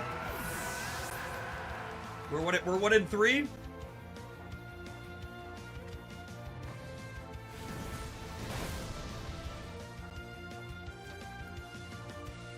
Alright, alright.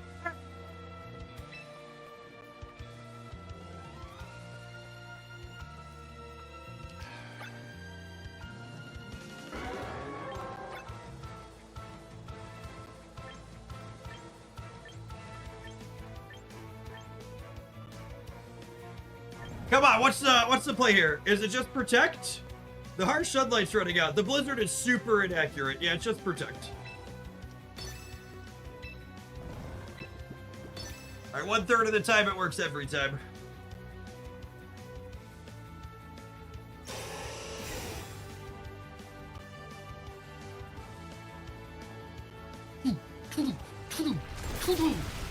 Good night, sweet prince. That was a hype round.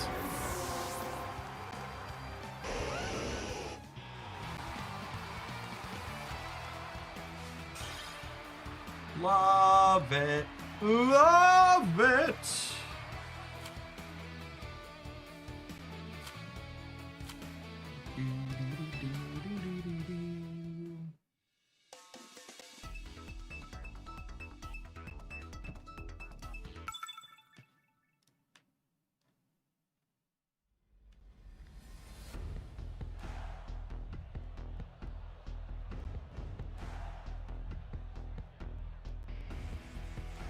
Corviknight looks lovely here. They're not fighting me for the weather. So Ninetales up front. This in the back, and then our Frostlass is our Mega. That seems fine, yeah. How do ghost attacks line up into Fairy? Are they 1x? Or are they... How's Ghost into Fairy? They're 1x. Okay, cool. That's good. Frostlass is pretty okay then.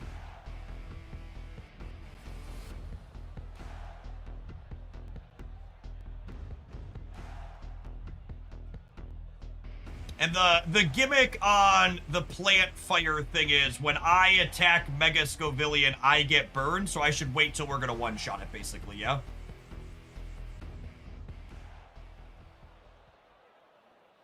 You think they aren't bringing it? Okay.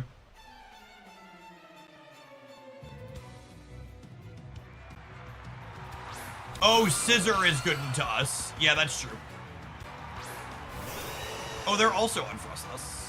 Think they're Frostlassing us?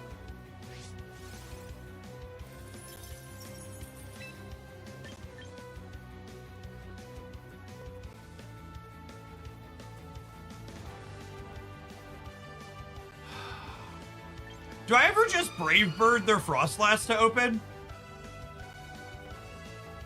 How do we feel about that? I think I'm into it.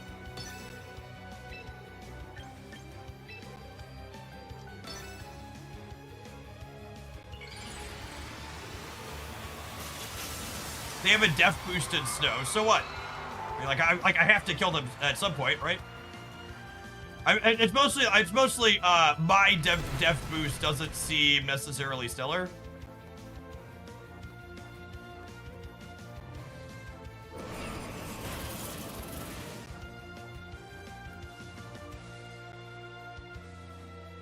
Cause like they're a special attacker, yeah.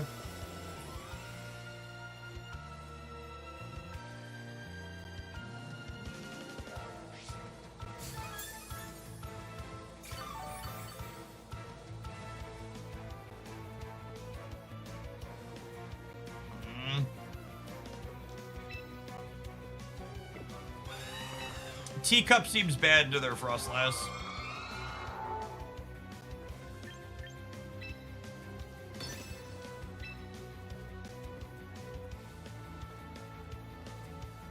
I feel like my Ninetales is about to die. But I also think it's just we're letting it rip off here. My Frostlass is speed max, so it'll be a coin flip into theirs.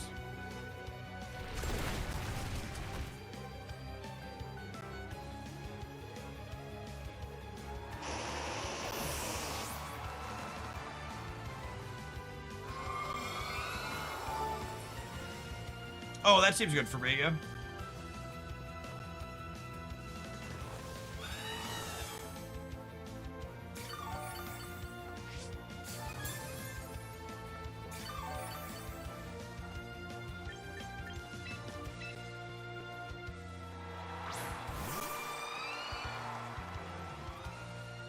Now...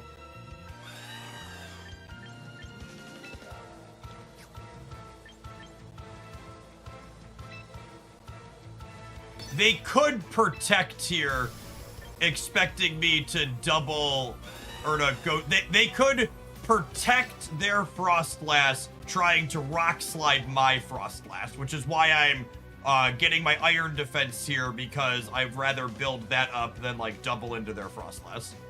So I would not be surprised to see Protect Rock Slide here. But I think our turn still hedges that. Our turn hedges that while also having upside if they don't do that.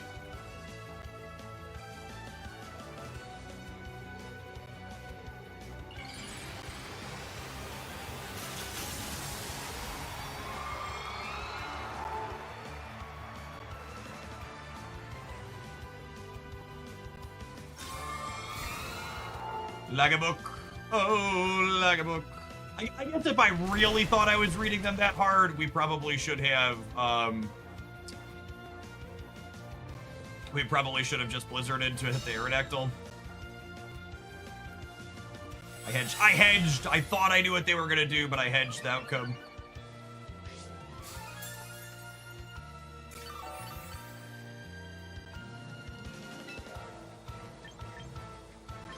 I'm gonna tap this again, honestly. And then I'm gonna hope I win the speed tie here to clear this. Although I guess we might not clear it with their Veil up. Maybe I should Brave Bird this turn. Oh, and it's not a speed tie because they're tailwinding. Cooked. Yeah, well played. Yeah. Opponent played that well. I should have Blizzarded last turn. I like knew what they were going to do and I didn't respond appropriately.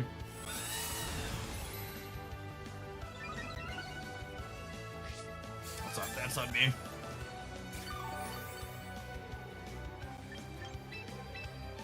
Would my Blizzard have killed the Aerodactyl? My Blizzard probably would have one-shotted the Aerodactyl, yeah. It's extremely effective.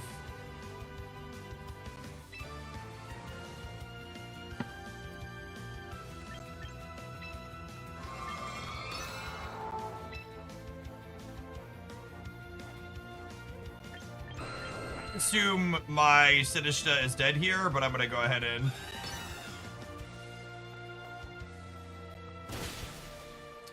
try this. Oh, I do have the what's it called up?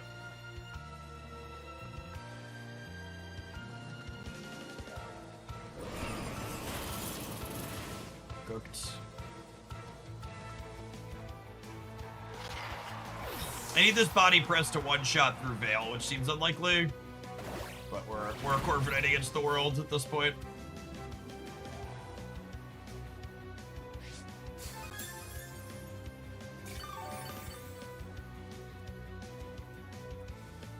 And their Veil's still up for a turn, yeah.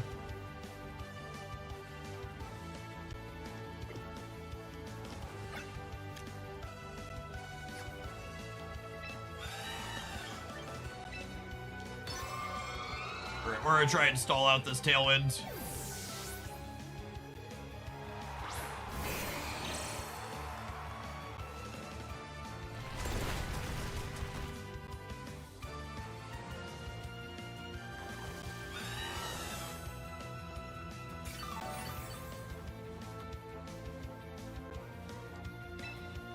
So do I count as a flying Pokemon right now or no? Help me understand.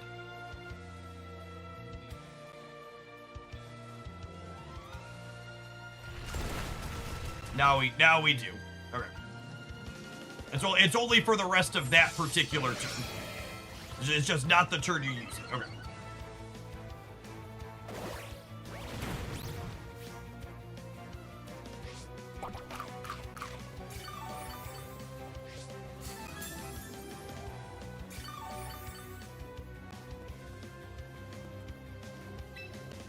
The Tailwind doesn't matter, though, here. They're still much faster than me. The Aurora Veil being gone is relevant.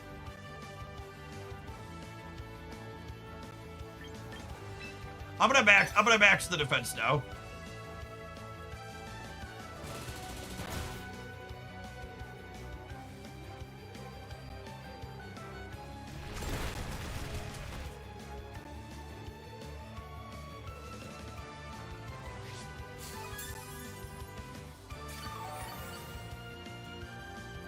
Well, if it was right last turn.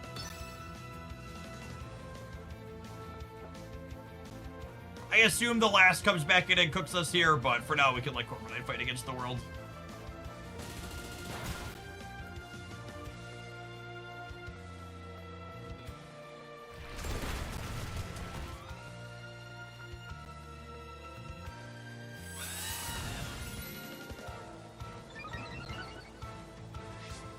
Alright, so defense is maxed.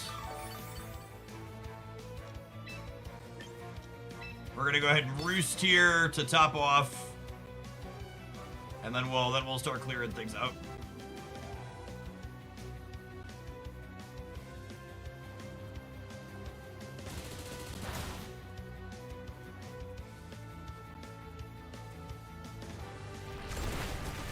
And when we clear these, we're clearing either of them in one. I want to prioritize clearing the Aerodactyl first, because the Aerodactyl is the one that can flinch me once the Frostlass comes back in.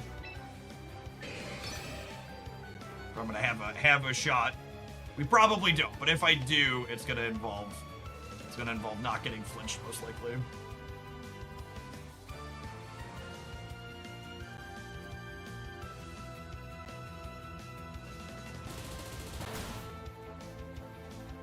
Exactly 10 points of the Bullet Punch.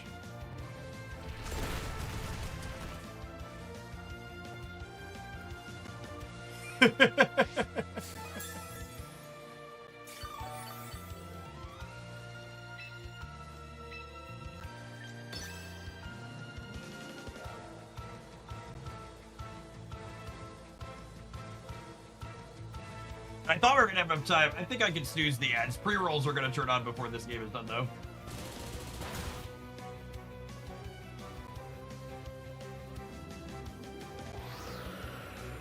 Tailwind literally does not matter. I'm slower than everything. And them tailwinding actually means the leftovers net me some HP back, right? So I'm getting 12 HP, and their Bullet Punch only did 10. I'm up 2 HP on the turn.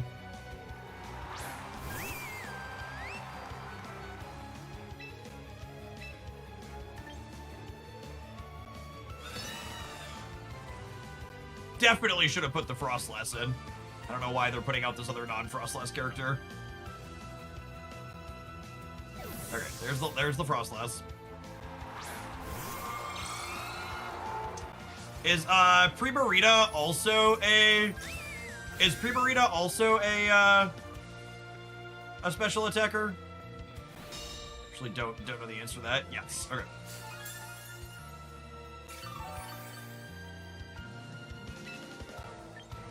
Oh, this thing's at a cool 100? Sure is. I assume they're gonna, based on how they played the rest of this, I assume they're about to Aurora Veil.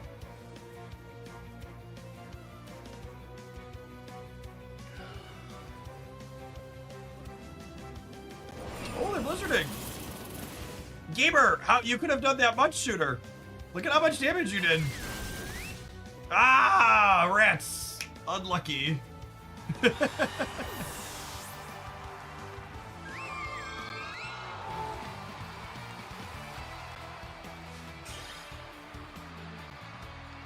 All right, let's take a quick ad break. I'm going to run to the rest here. We're going to play some more with this team when we get back. It's been amusing. Thanks, everybody, for hanging out. Don't go anywhere. You're watching on the YouTube side, don't forget to tap the like button, gamers. Appreciate the folks that have done that already today. We got 100 people up to the YouTube channel. It's not terrible.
Brave Bird can't kill Frostlass even with a crit, and you're always 2-hit KO'd on Blizzard.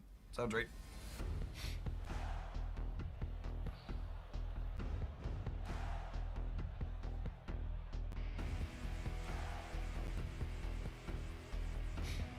You know, Corviknight's lack of a steel attack is also a little clunky in some of these games. I wonder if one of those is better than the Brave Bird.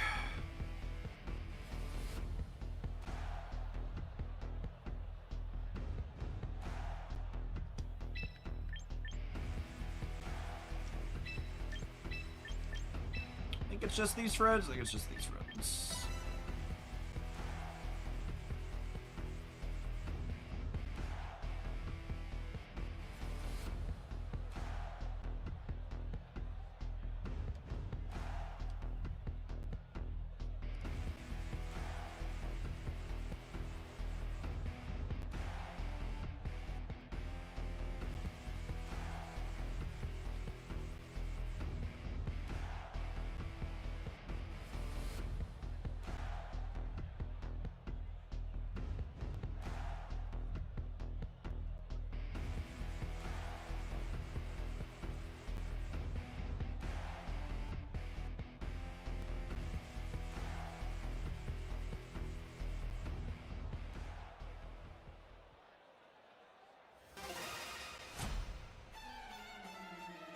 I really don't think taunts helps anything we're doing, Duck.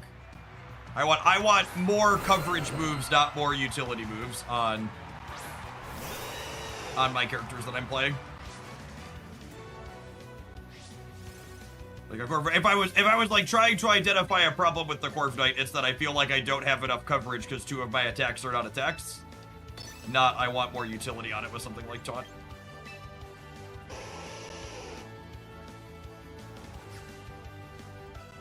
Man, part of me just wants to hit Blizzard here. I think they're gonna switch out. They're not. They're just like pressing rocks. All right, well, that's bad for us.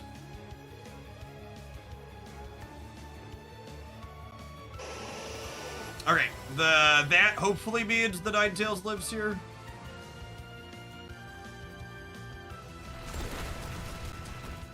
Cool.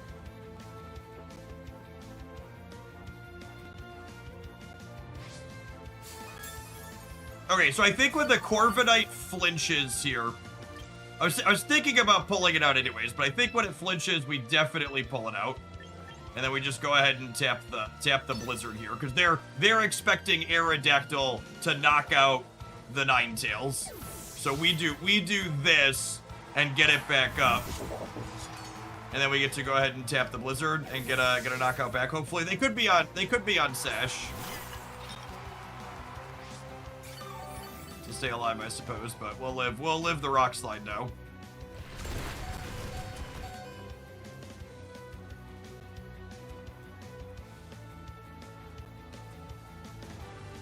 Oh, that's so brutal.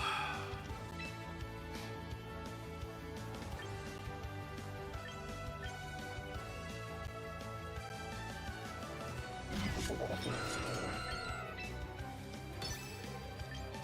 gonna switch this out to Frostless. Maybe I'm supposed to switch to Corviknight? I might be switched to Corviknight, actually.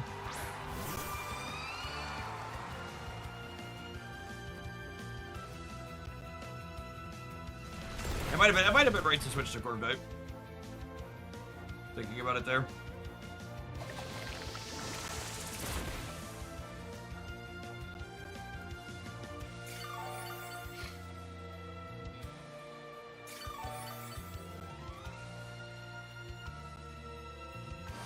Was it a dark attack? Does that one-shot me? It does not.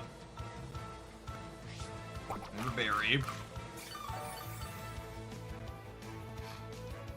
Alright, so I think this is, we do the do here.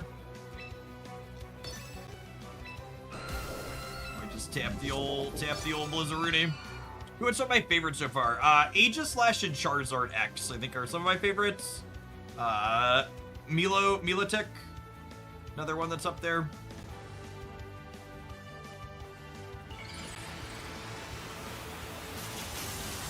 I don't know if I'd classify Teacup as a favorite, but it's one of the best characters in the game right now. Just insane utility.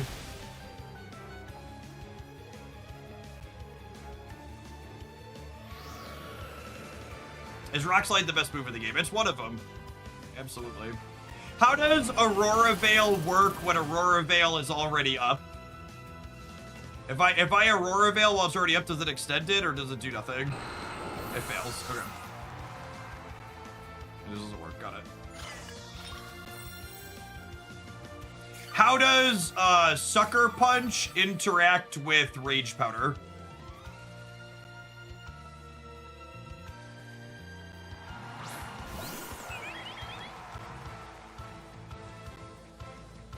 Okay, so Rage Powder wins the way I want it to. Okay. That's what I was looking for when I asked that question.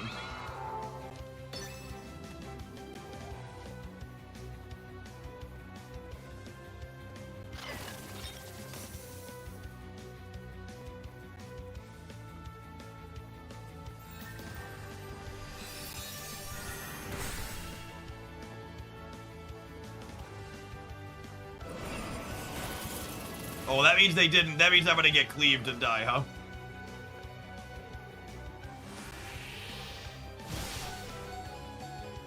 Didn't die. Did not die.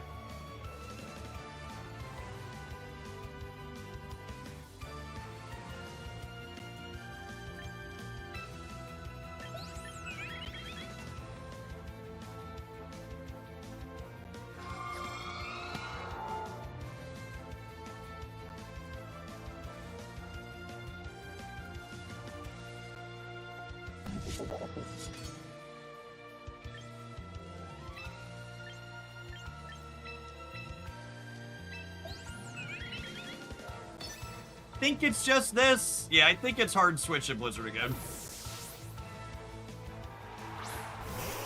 The problem is they could Sucker Punch me now.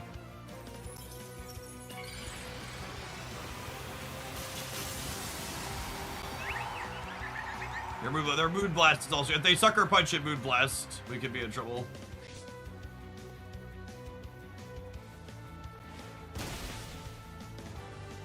We probably still live Punch. I'm blaming this KO on Gap.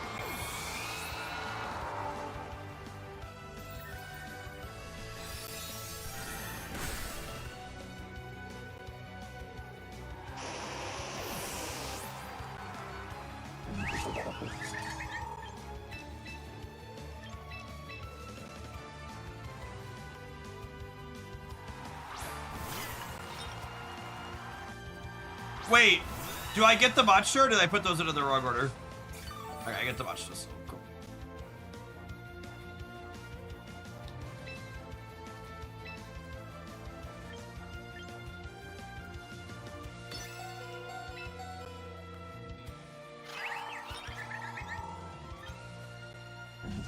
I mean, this teacup is super dead, yeah?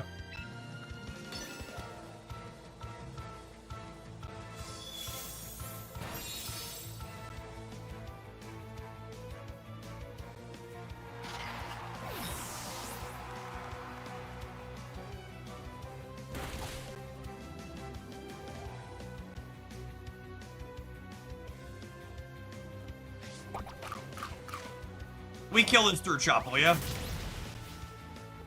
Nope. I think that means we're dead.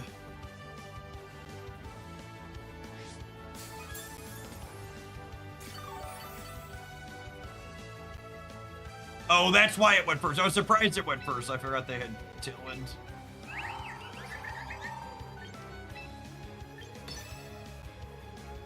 Is Dynamaxing a thing in this game? No, Megas.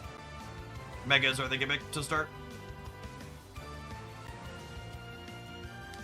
They rotate through gimmicks. I've got like one more loss than me with this team. And so we've had some okay games, but the games where they have special attackers, Corviknight's real bad. Unsurprisingly.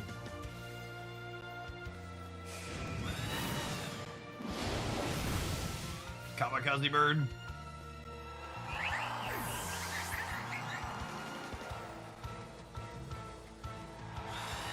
Maybe I'm just not supposed to play the Corviknight in the games where their best attackers are special. We just like play the Frostlass team.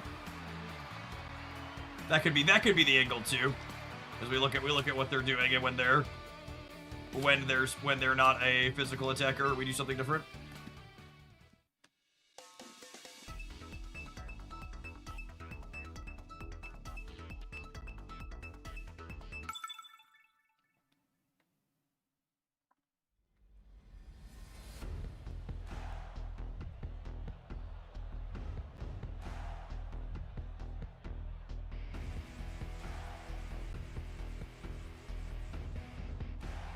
They have a lot of physical attackers. I'll try this once more with feeling. How do I kill their Corviknight? By being bulkier. I have a teacup. My Corviknight's gonna beat their Corviknight, chat. Yo, dog.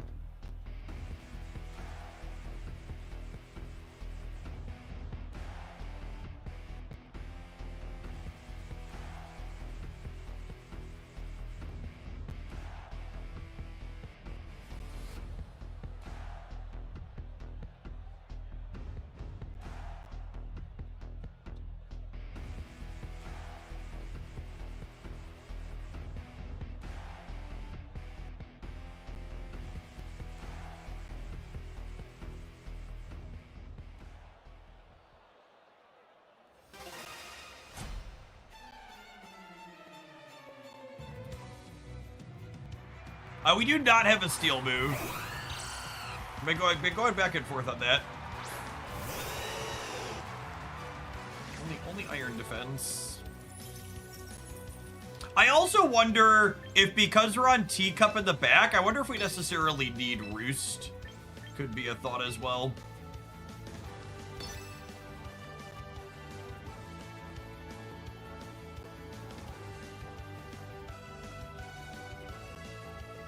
So they got 2 Tailwind Centers, so I assume that's about to happen.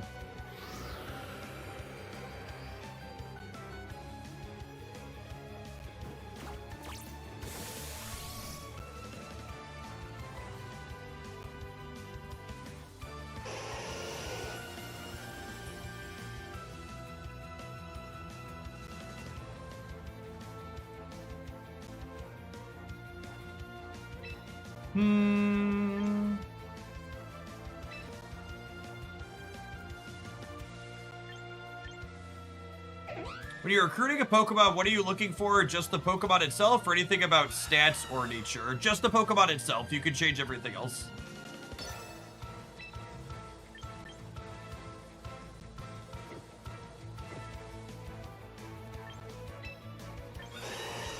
Put Frostlass in and just start tapping Blizzard.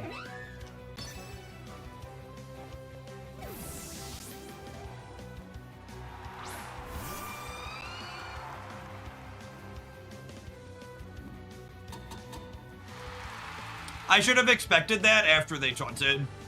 Okay. And they hit the Frostlass. Brutal.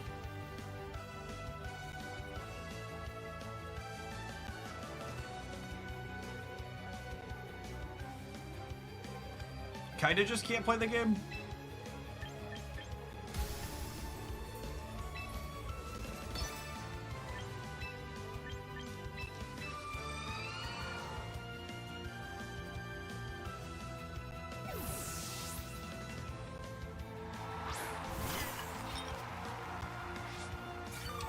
What wins, Rage Powder or Encore?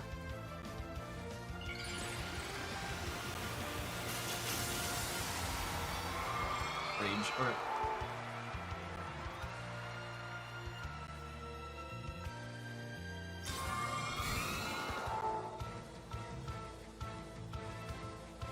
They'll make you keep raging though. Yeah, that's fine.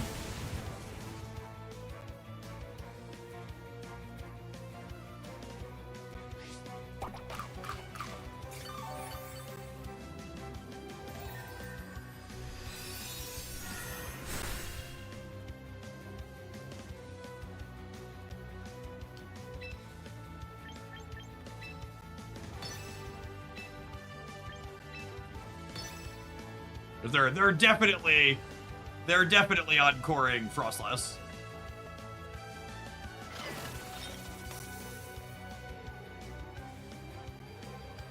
Oh, this Blizzard should be real good.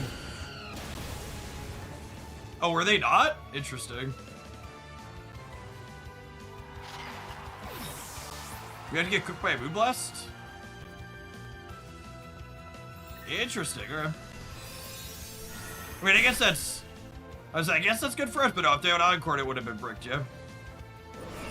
Rage Powder doesn't work on grass type, so it wouldn't have mattered. Oh, yeah, that's a good call. I always forget that's a thing.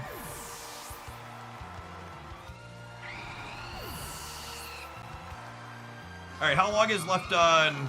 So their Tailwind is gone. How long on Snow? 1 out of 5. Does that mean... the Snow is still up next turn, or it's going away next turn? Is this the last turn, or is there one more? Anyone know?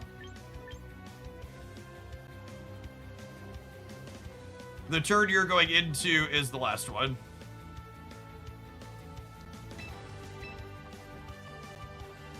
I would expect from reading that the Snow is gonna last one more turn.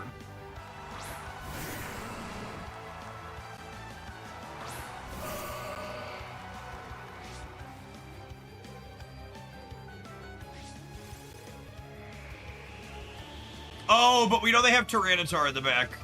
Oh, shit.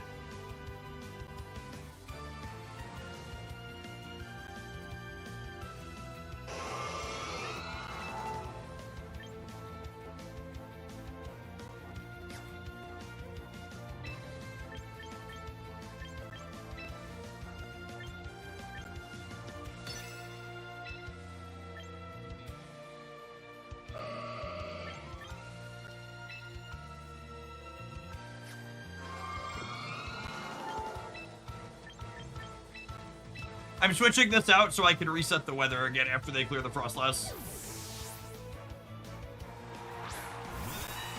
Is it fading or vanishing? Asking the real questions.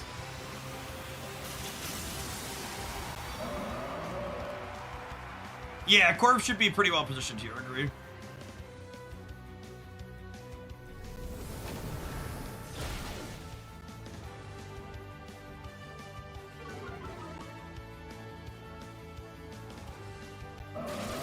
What's faster, Gardevoir or Ninetales?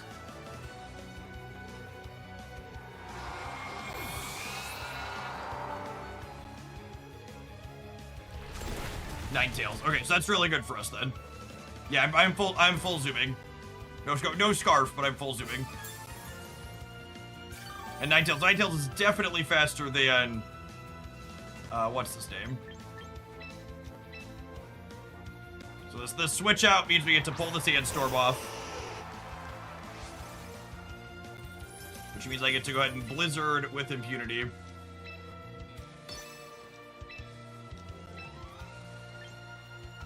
I don't think I need to Iron Defense. Yeah, they can't change the weather because their Mega is gone. They should be dead here. And before Choice Scarf T-Tar. It went after their Gardevoir last turn, so we should be good. I don't think we needed that crit hit or that freeze, but, you know, it's nice to have.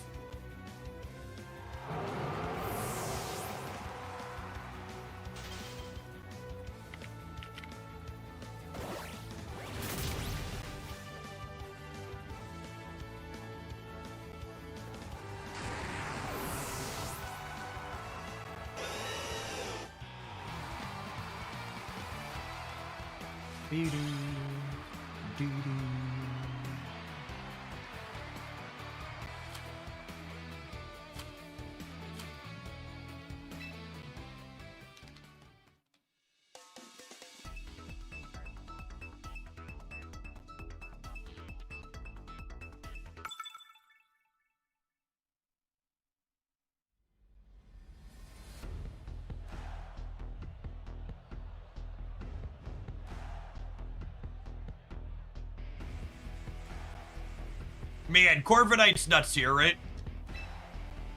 They're not fighting me for weather, so we're opening this. I think it's just this, yeah. Anybody see a reason to play Aerodactyl over Frostlass in the back? I guess they've got some Earthquakers. Ground is good into is good into ice, yeah? How's the ice ground table matchup?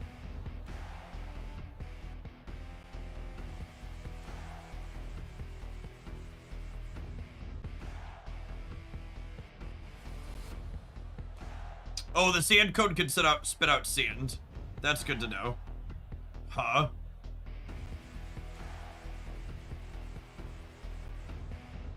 Ice is 2x into ground. Okay, so we're good then.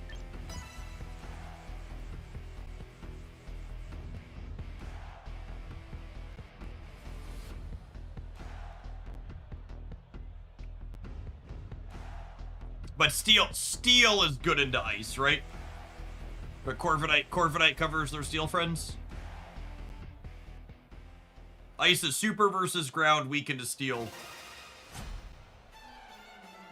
And we should generally be quicker than what they're doing, right? Except Low Putty. Low Putty is like super fast, yeah? And she's a fake out user.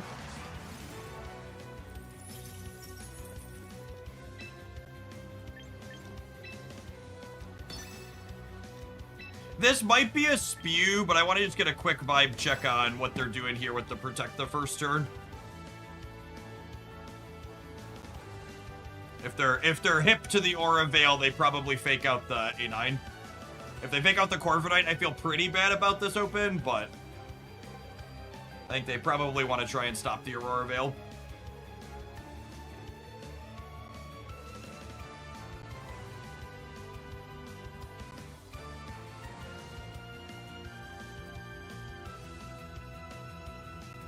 Corv could probably defense. I did defense the Corv.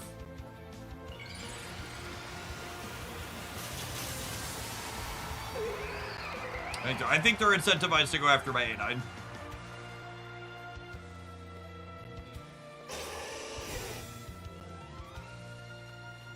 Yes, Ninetales is Sash.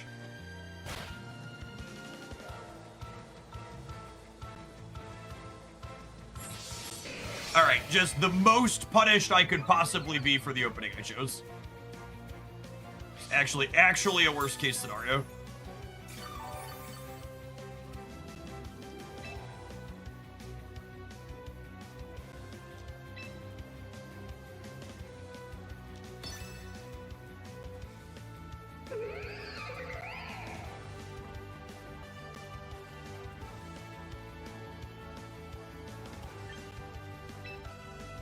I think I'm just gonna switch into the teacup.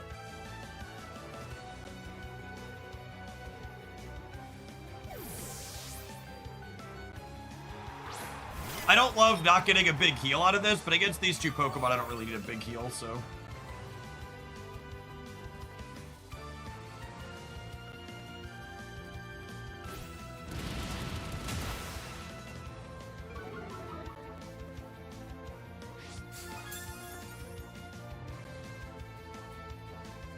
White herb. So no Mega there. I guess that makes sense. They Mega the other one. Okay, and with them encoring, I think I definitely want a Rage Powder here. I'm gonna iron defense up again, and then I'm gonna Rage Powder on this. I don't wanna get encored.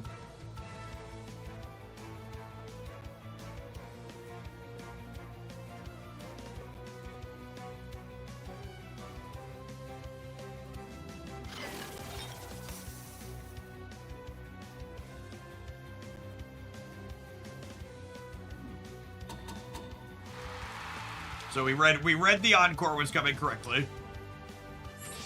They're dancing, that's fine. And now we're just gonna keep Rage Powdering, which is fine. Honestly, thoughts on going to 6x on the Corviknight? Do I need it? I might not need it, right? I probably just body press the low putty's gotta be dead here, right?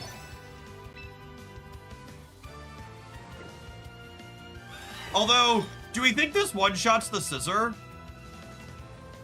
At +4? It definitely one-shots the low putty. I kind of want to one-shot the Scissor. I try and take the Scissor out because it's charging up. The Scissor is super scary. If this is one of those spots where, like, if I was running a damage calculator, it would be beneficial.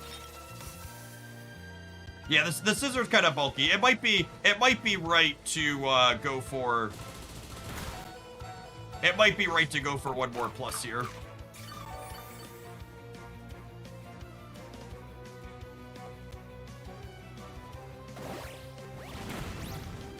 JK, we cool, we Gucci. We Gucci, gamers, we Gucci. We +4, we slamming, the leftovers are doing work. What do you got in the back? Bring 'em. Vibes greater than damage calculator. Yep. Oh man, it's super effective on that one too.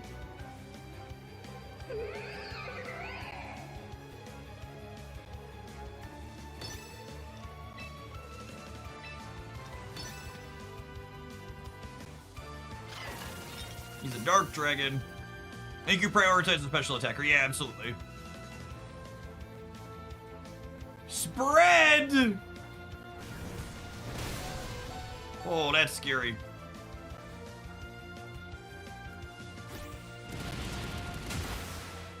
Wait, oh! Does it have the Kangaskhan ability where it can hit ghosts?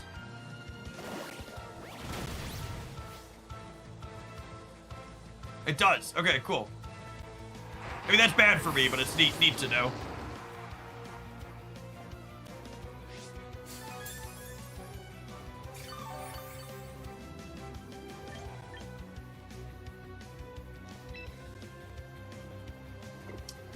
I'm gonna switch in Frostlass. No, they said you have to attack for the weather to work, right? I'm gonna put in the Ninetales first.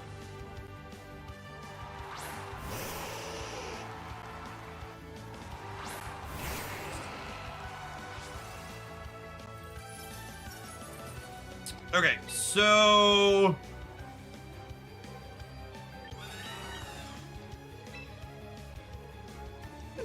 I'm a Roost. I'm a Auravale.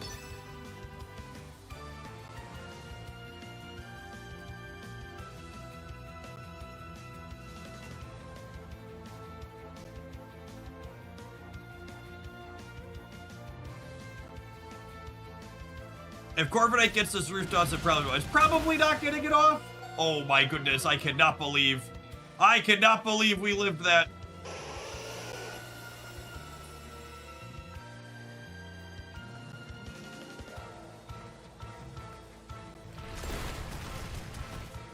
Don't flinch! Don't you fucking flinch! Don't do it!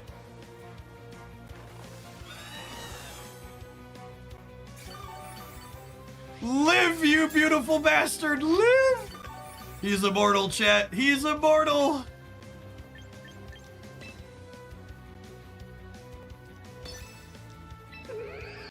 And now this bird is never going down. No, it just went down to roost, chat. Were you not paying attention?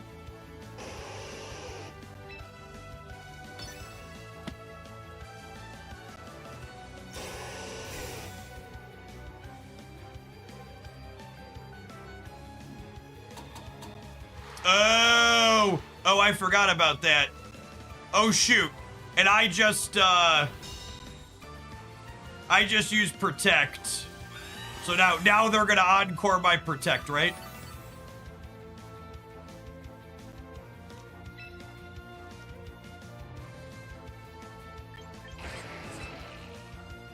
I should have blizzard, yeah.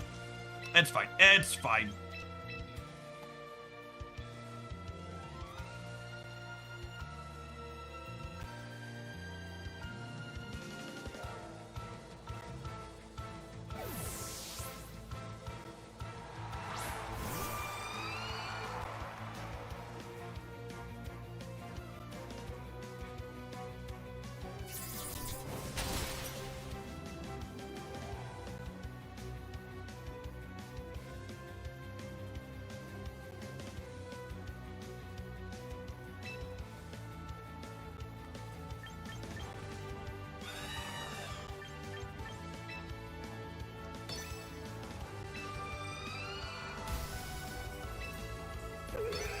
Buddy is faster than last, so we're probably dead then?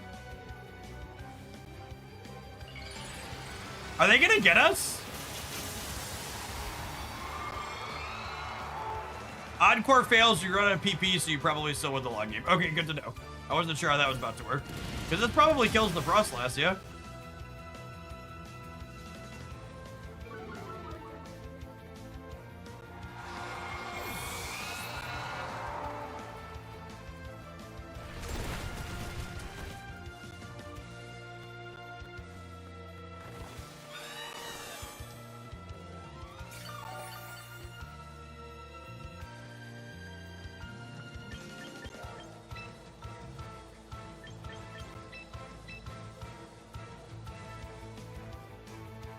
Okay, and if they're close combating the Ninetales, they're not re-encoring me here, is how this works, yeah?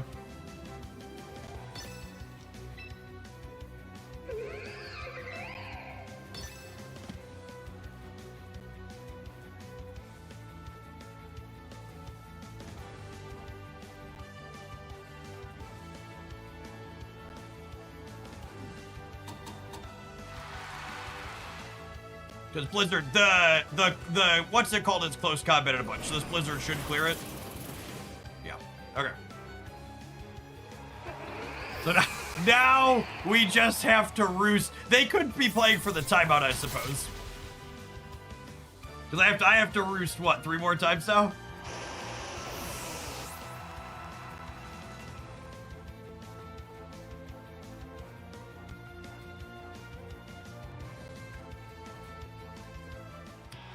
As I say, the 3-minute timer is not up yet, so our immortal lad gets to grade the game out there. Very fun.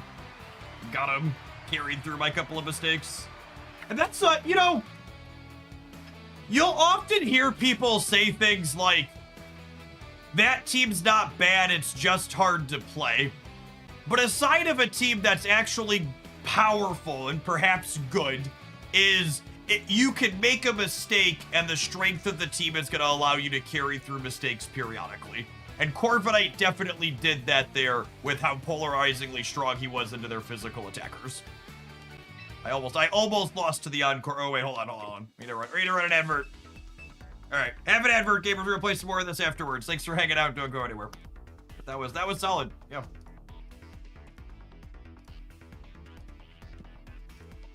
I enjoyed it.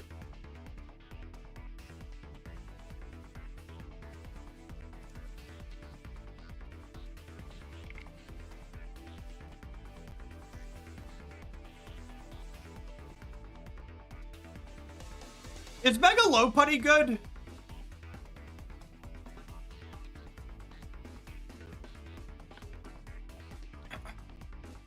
Yeah, the Megalopony seems like it has interesting utility.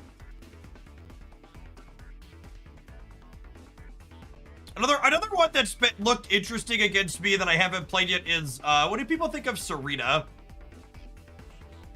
I feel like Serena has looked like good utility when we've run into it in the past.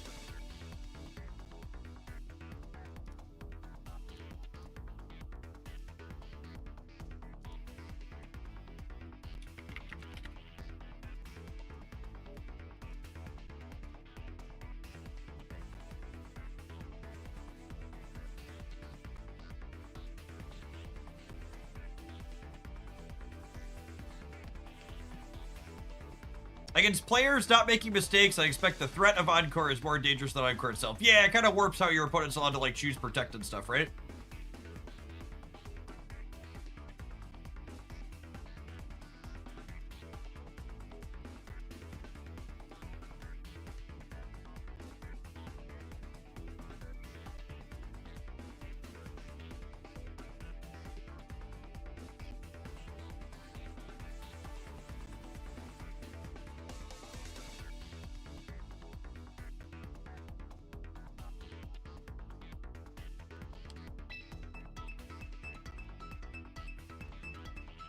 The fact that she doesn't get stonewalled by ghosts is also nice.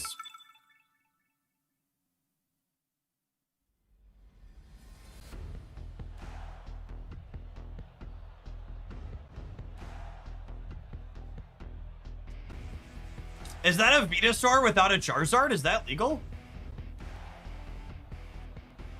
Venusaur is a special attacker, but Poison and Grass are bad into Steel, right? And we're flying there.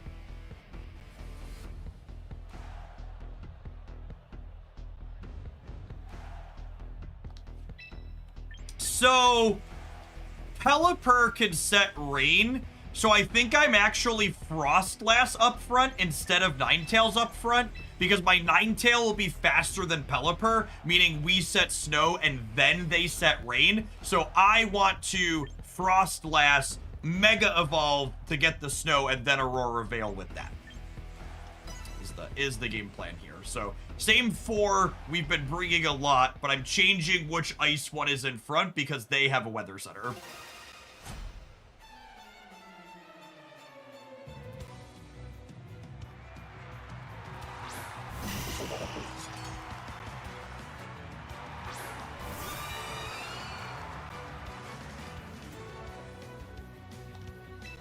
All right. Concerned on Sucker Punch. Gonna open Iron Defense. They could make my Aurora Veil fail by switching into the Rain. I think I still go for it. There's no guarantee they brought in the Rain against me. But is a thing, yeah. No, wait, the switch happens before my evolve, right? So we're good. Okay, yeah, we're good. We're good. Never mind. Yeah, I had the ordering wrong in my brain. Switches are always first. So this is correct every time. Yeah, we're good. We're cool. We're cool.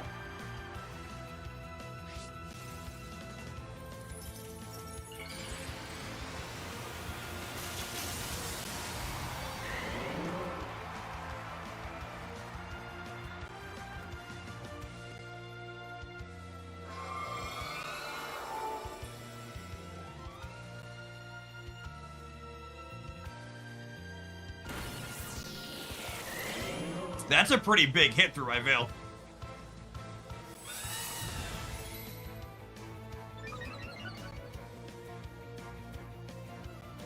What do you think of Frostlass Protect this turn?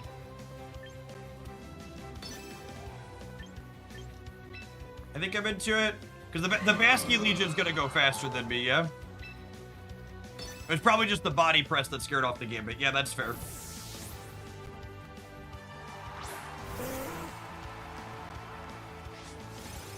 How's the Snowbird team felt? That's such a good name for this. Absolutely gonna call it Snowbird in the highlight.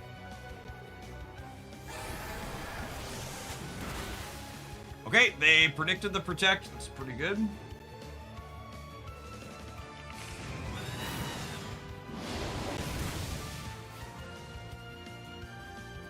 He tickled you. They did tickle me.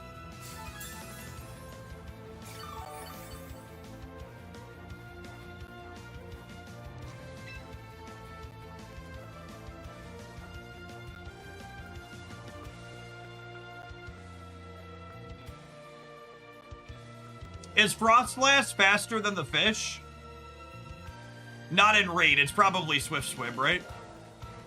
Do I switch the Corviknight? I have one Protect up, but I probably just go get the Snow back.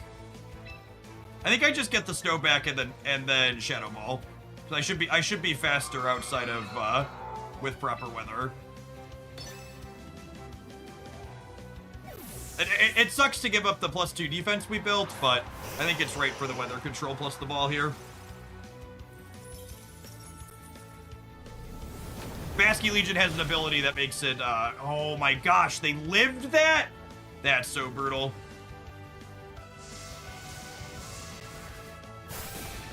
And we resist this weather ball now, which is sick.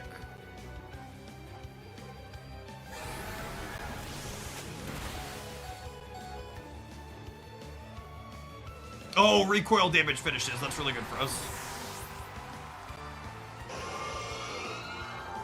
And now King Gambit's coming in, almost assuredly.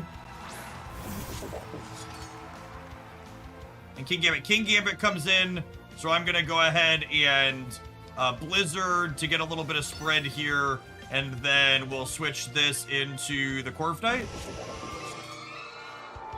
Get that defense back up.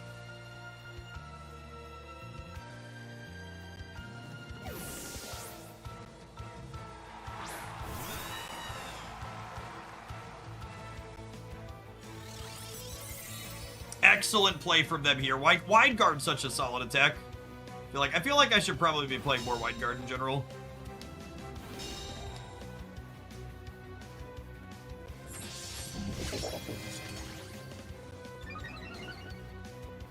Okay, and now I think I just like attack both of them here.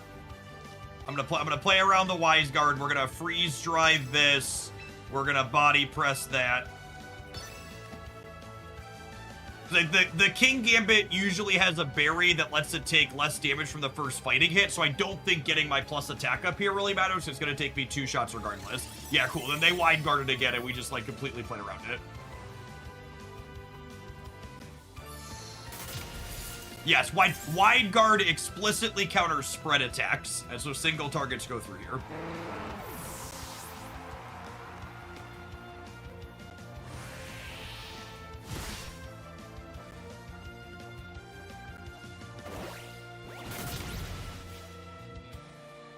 Whoa, they're not on the berry. Okay.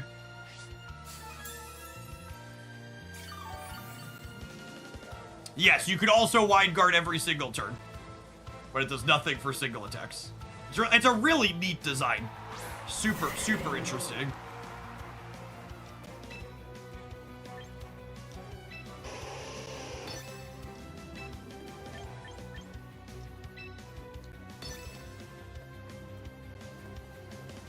It could be Sash that he would have killed it in one shot. Anyways, yeah, that's true. If it wasn't the berry Sash, it's likely we haven't seen Sash on anything else. Pelipper sometimes wears Sash. But yeah, could be on the King Gambit too, so can call up.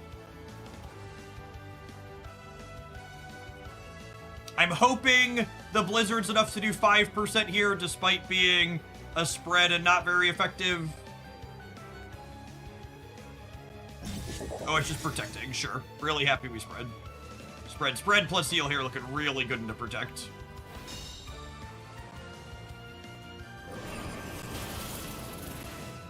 Man, Vinu is tanky. Whoo! Frozen tank. Alley-oop.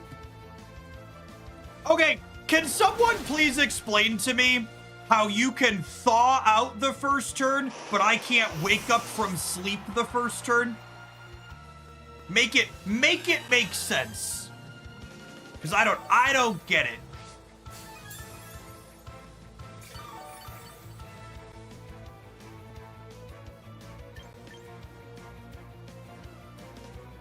I only have one more turn on the snow. But Frostlash with the spread might just get maybe. They also protected last turn too, yeah? We're all just so tired, Jeff. That's right. I'm gonna come in and I'm gonna Blizzard, and then we're gonna Brave Bird.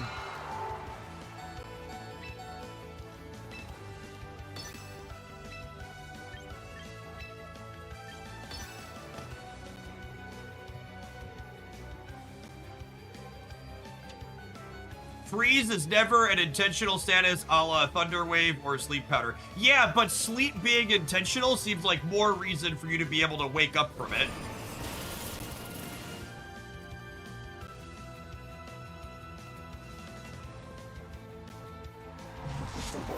It's part of what makes that Militech hypnosis stuff so obnoxious. Ooh, we were kind of lucky not to get Sucker Punched, weren't we? If they would have Sucker Punched plus Protect, then we might have been in trouble. Cleaned them out either way.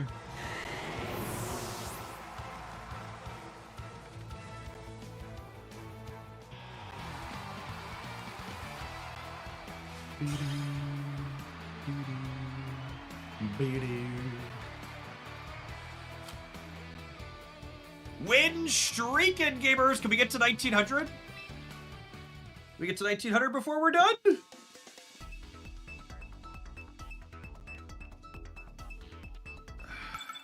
Maybe.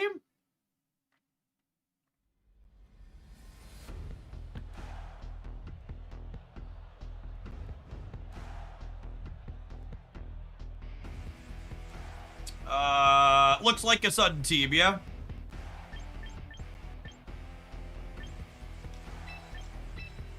So, no ice. I think we still want Corviknight. And we just lead on rocks.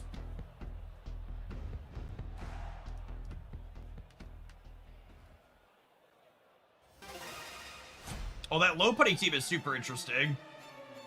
Thanks. I think I need a low putty. I gotta double check.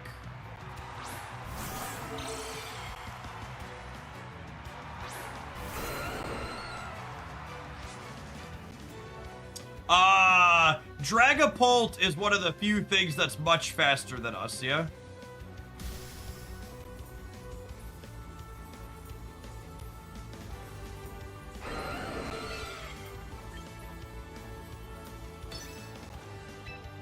Although, is it faster than Scarf? Is it faster than Scarf, Garchomp?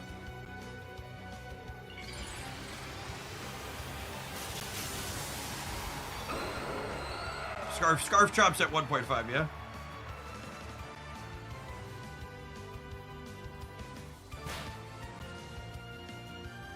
Obviously, Big Out's going first. Any flinchers?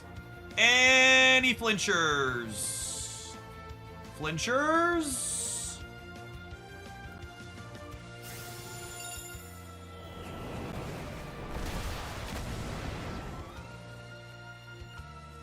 Yikes. Yikes!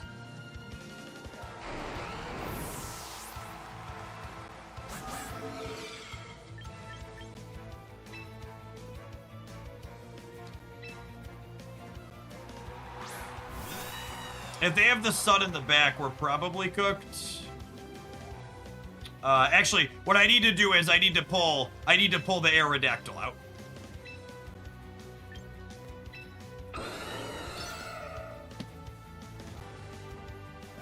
I'm cooked to the Charizard if I let the Aerodactyl live. So if I want to have a shot here, the Aerodactyl needs to be in the back.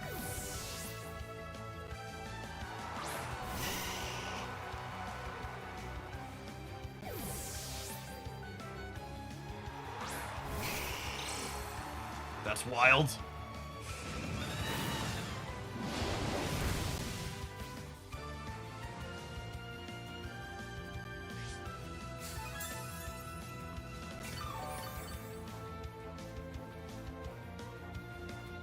Yes, had I just clicked Rock Slide, the game ended. When in doubt, chat. When in doubt.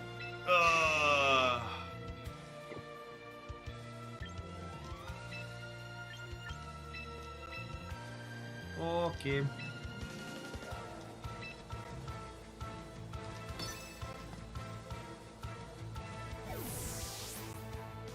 Is Rock Slide the Shang-Chi of this game? Nah, it's just like a...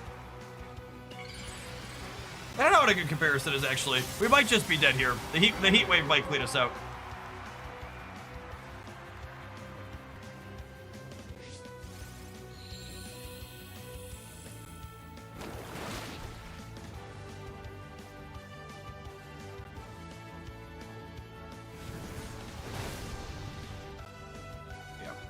And the problem here is,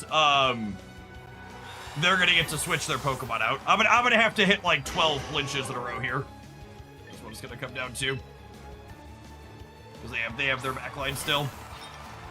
I wonder if I'm not supposed to lead on my... Maybe I'm supposed to keep my rocks in the back in this matchup. Actually, if I expect they're leaving, do I just dual wing beat this? I could get got again by them doing something I don't expect, but I think this is correct.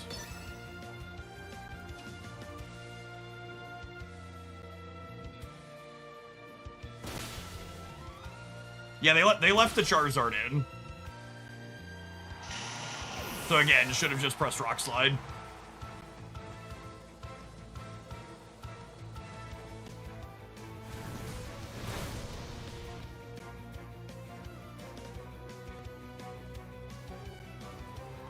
And now they have the Dragapult in the back.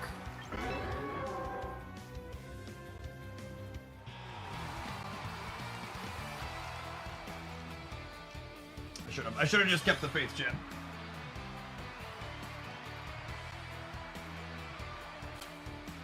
Their dragon being faster than Chomp was brutal. All right, we're gonna play till we lose one more is the plan. Let's play till we lose one more. We'll either get to 1900 or frag out.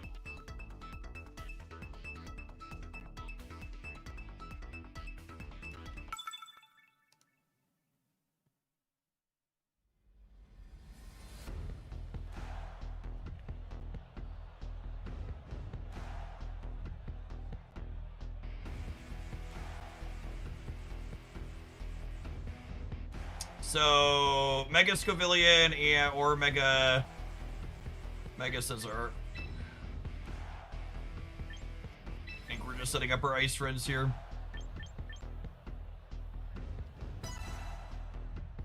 Mega Arrow is faster than Dragapult. Is it? I'm gonna check my speed chart.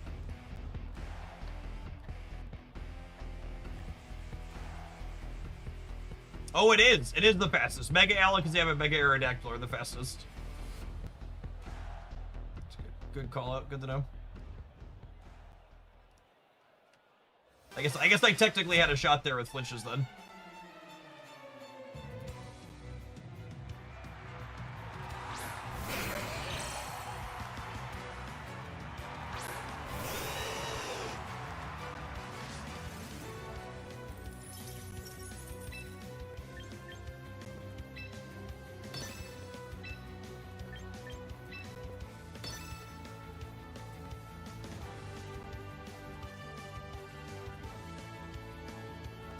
Oh, they could have faked out. Yeah, that's true. I think we're good.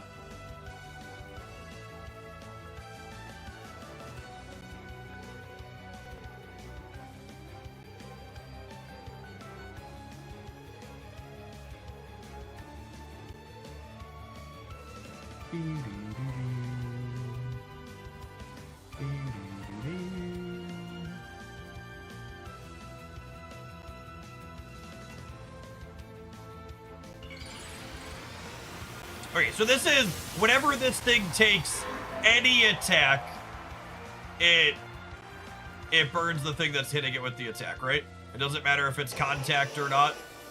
It's just any attack you get burned.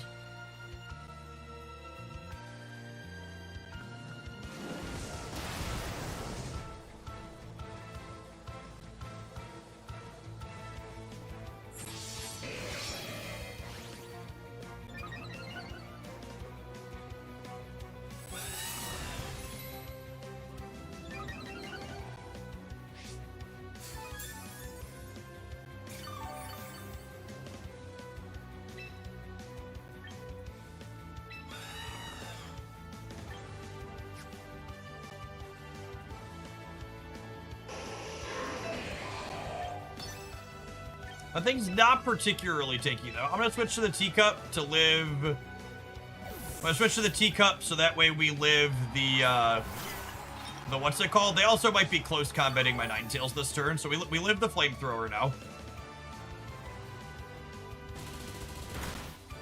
Oh, I guess Bullet Punch would have also killed the what's it called?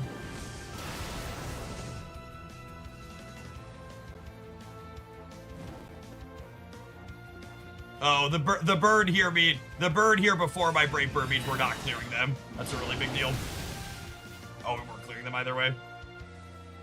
That is much tankier than I was expecting it to be.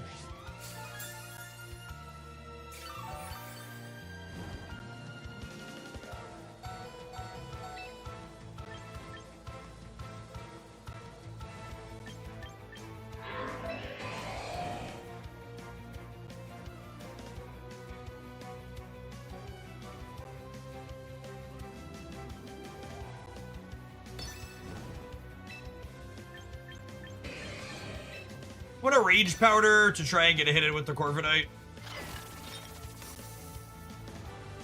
The burn doesn't impact body presses damage, right?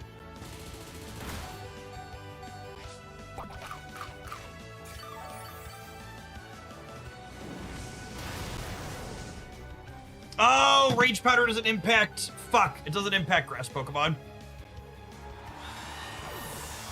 That's one of those things where, like, the UI should absolutely remind you of it, and then some sweaty nerd's gonna pop up and tell me, actually, it's no testing for you to lose the things the UI should tell you. If you would just be better at the game, Jeff.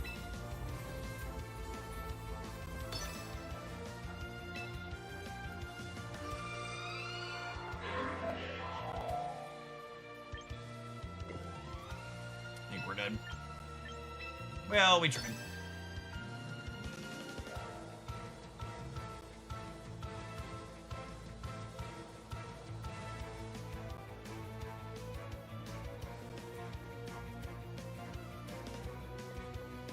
My Corviknight dying means we're soft to the scissor.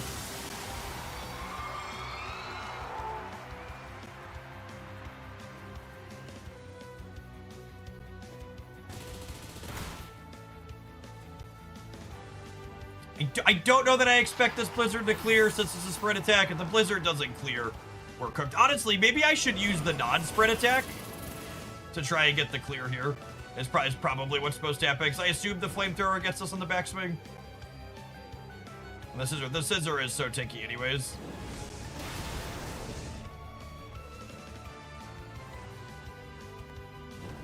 Yeah, GG, buddy. Alright, gamers, I'm heading off for the afternoon. We're definitely gonna do some more champions tomorrow. We're gonna start with some Arcanites in the morning, though. They've got another one of their creator speedrun tournament things, so we're gonna have an all-access account to build up a Fengi team and try and see how fast we can clear one of the bosses on the highest difficulty. We're probably gonna do that for like a couple hours to start, and then we'll do 2 or 3 hours of this in the middle, and then there's a new Snap limited time game mode at 2 o'clock tomorrow. So I don't know when exactly we're going to start champions, but we'll play champions until about 2 o'clock Central. And for those that are time zone challenged, that is currently 3:30. So about, yeah, until about then. Peace, gamers. I'll catch you around.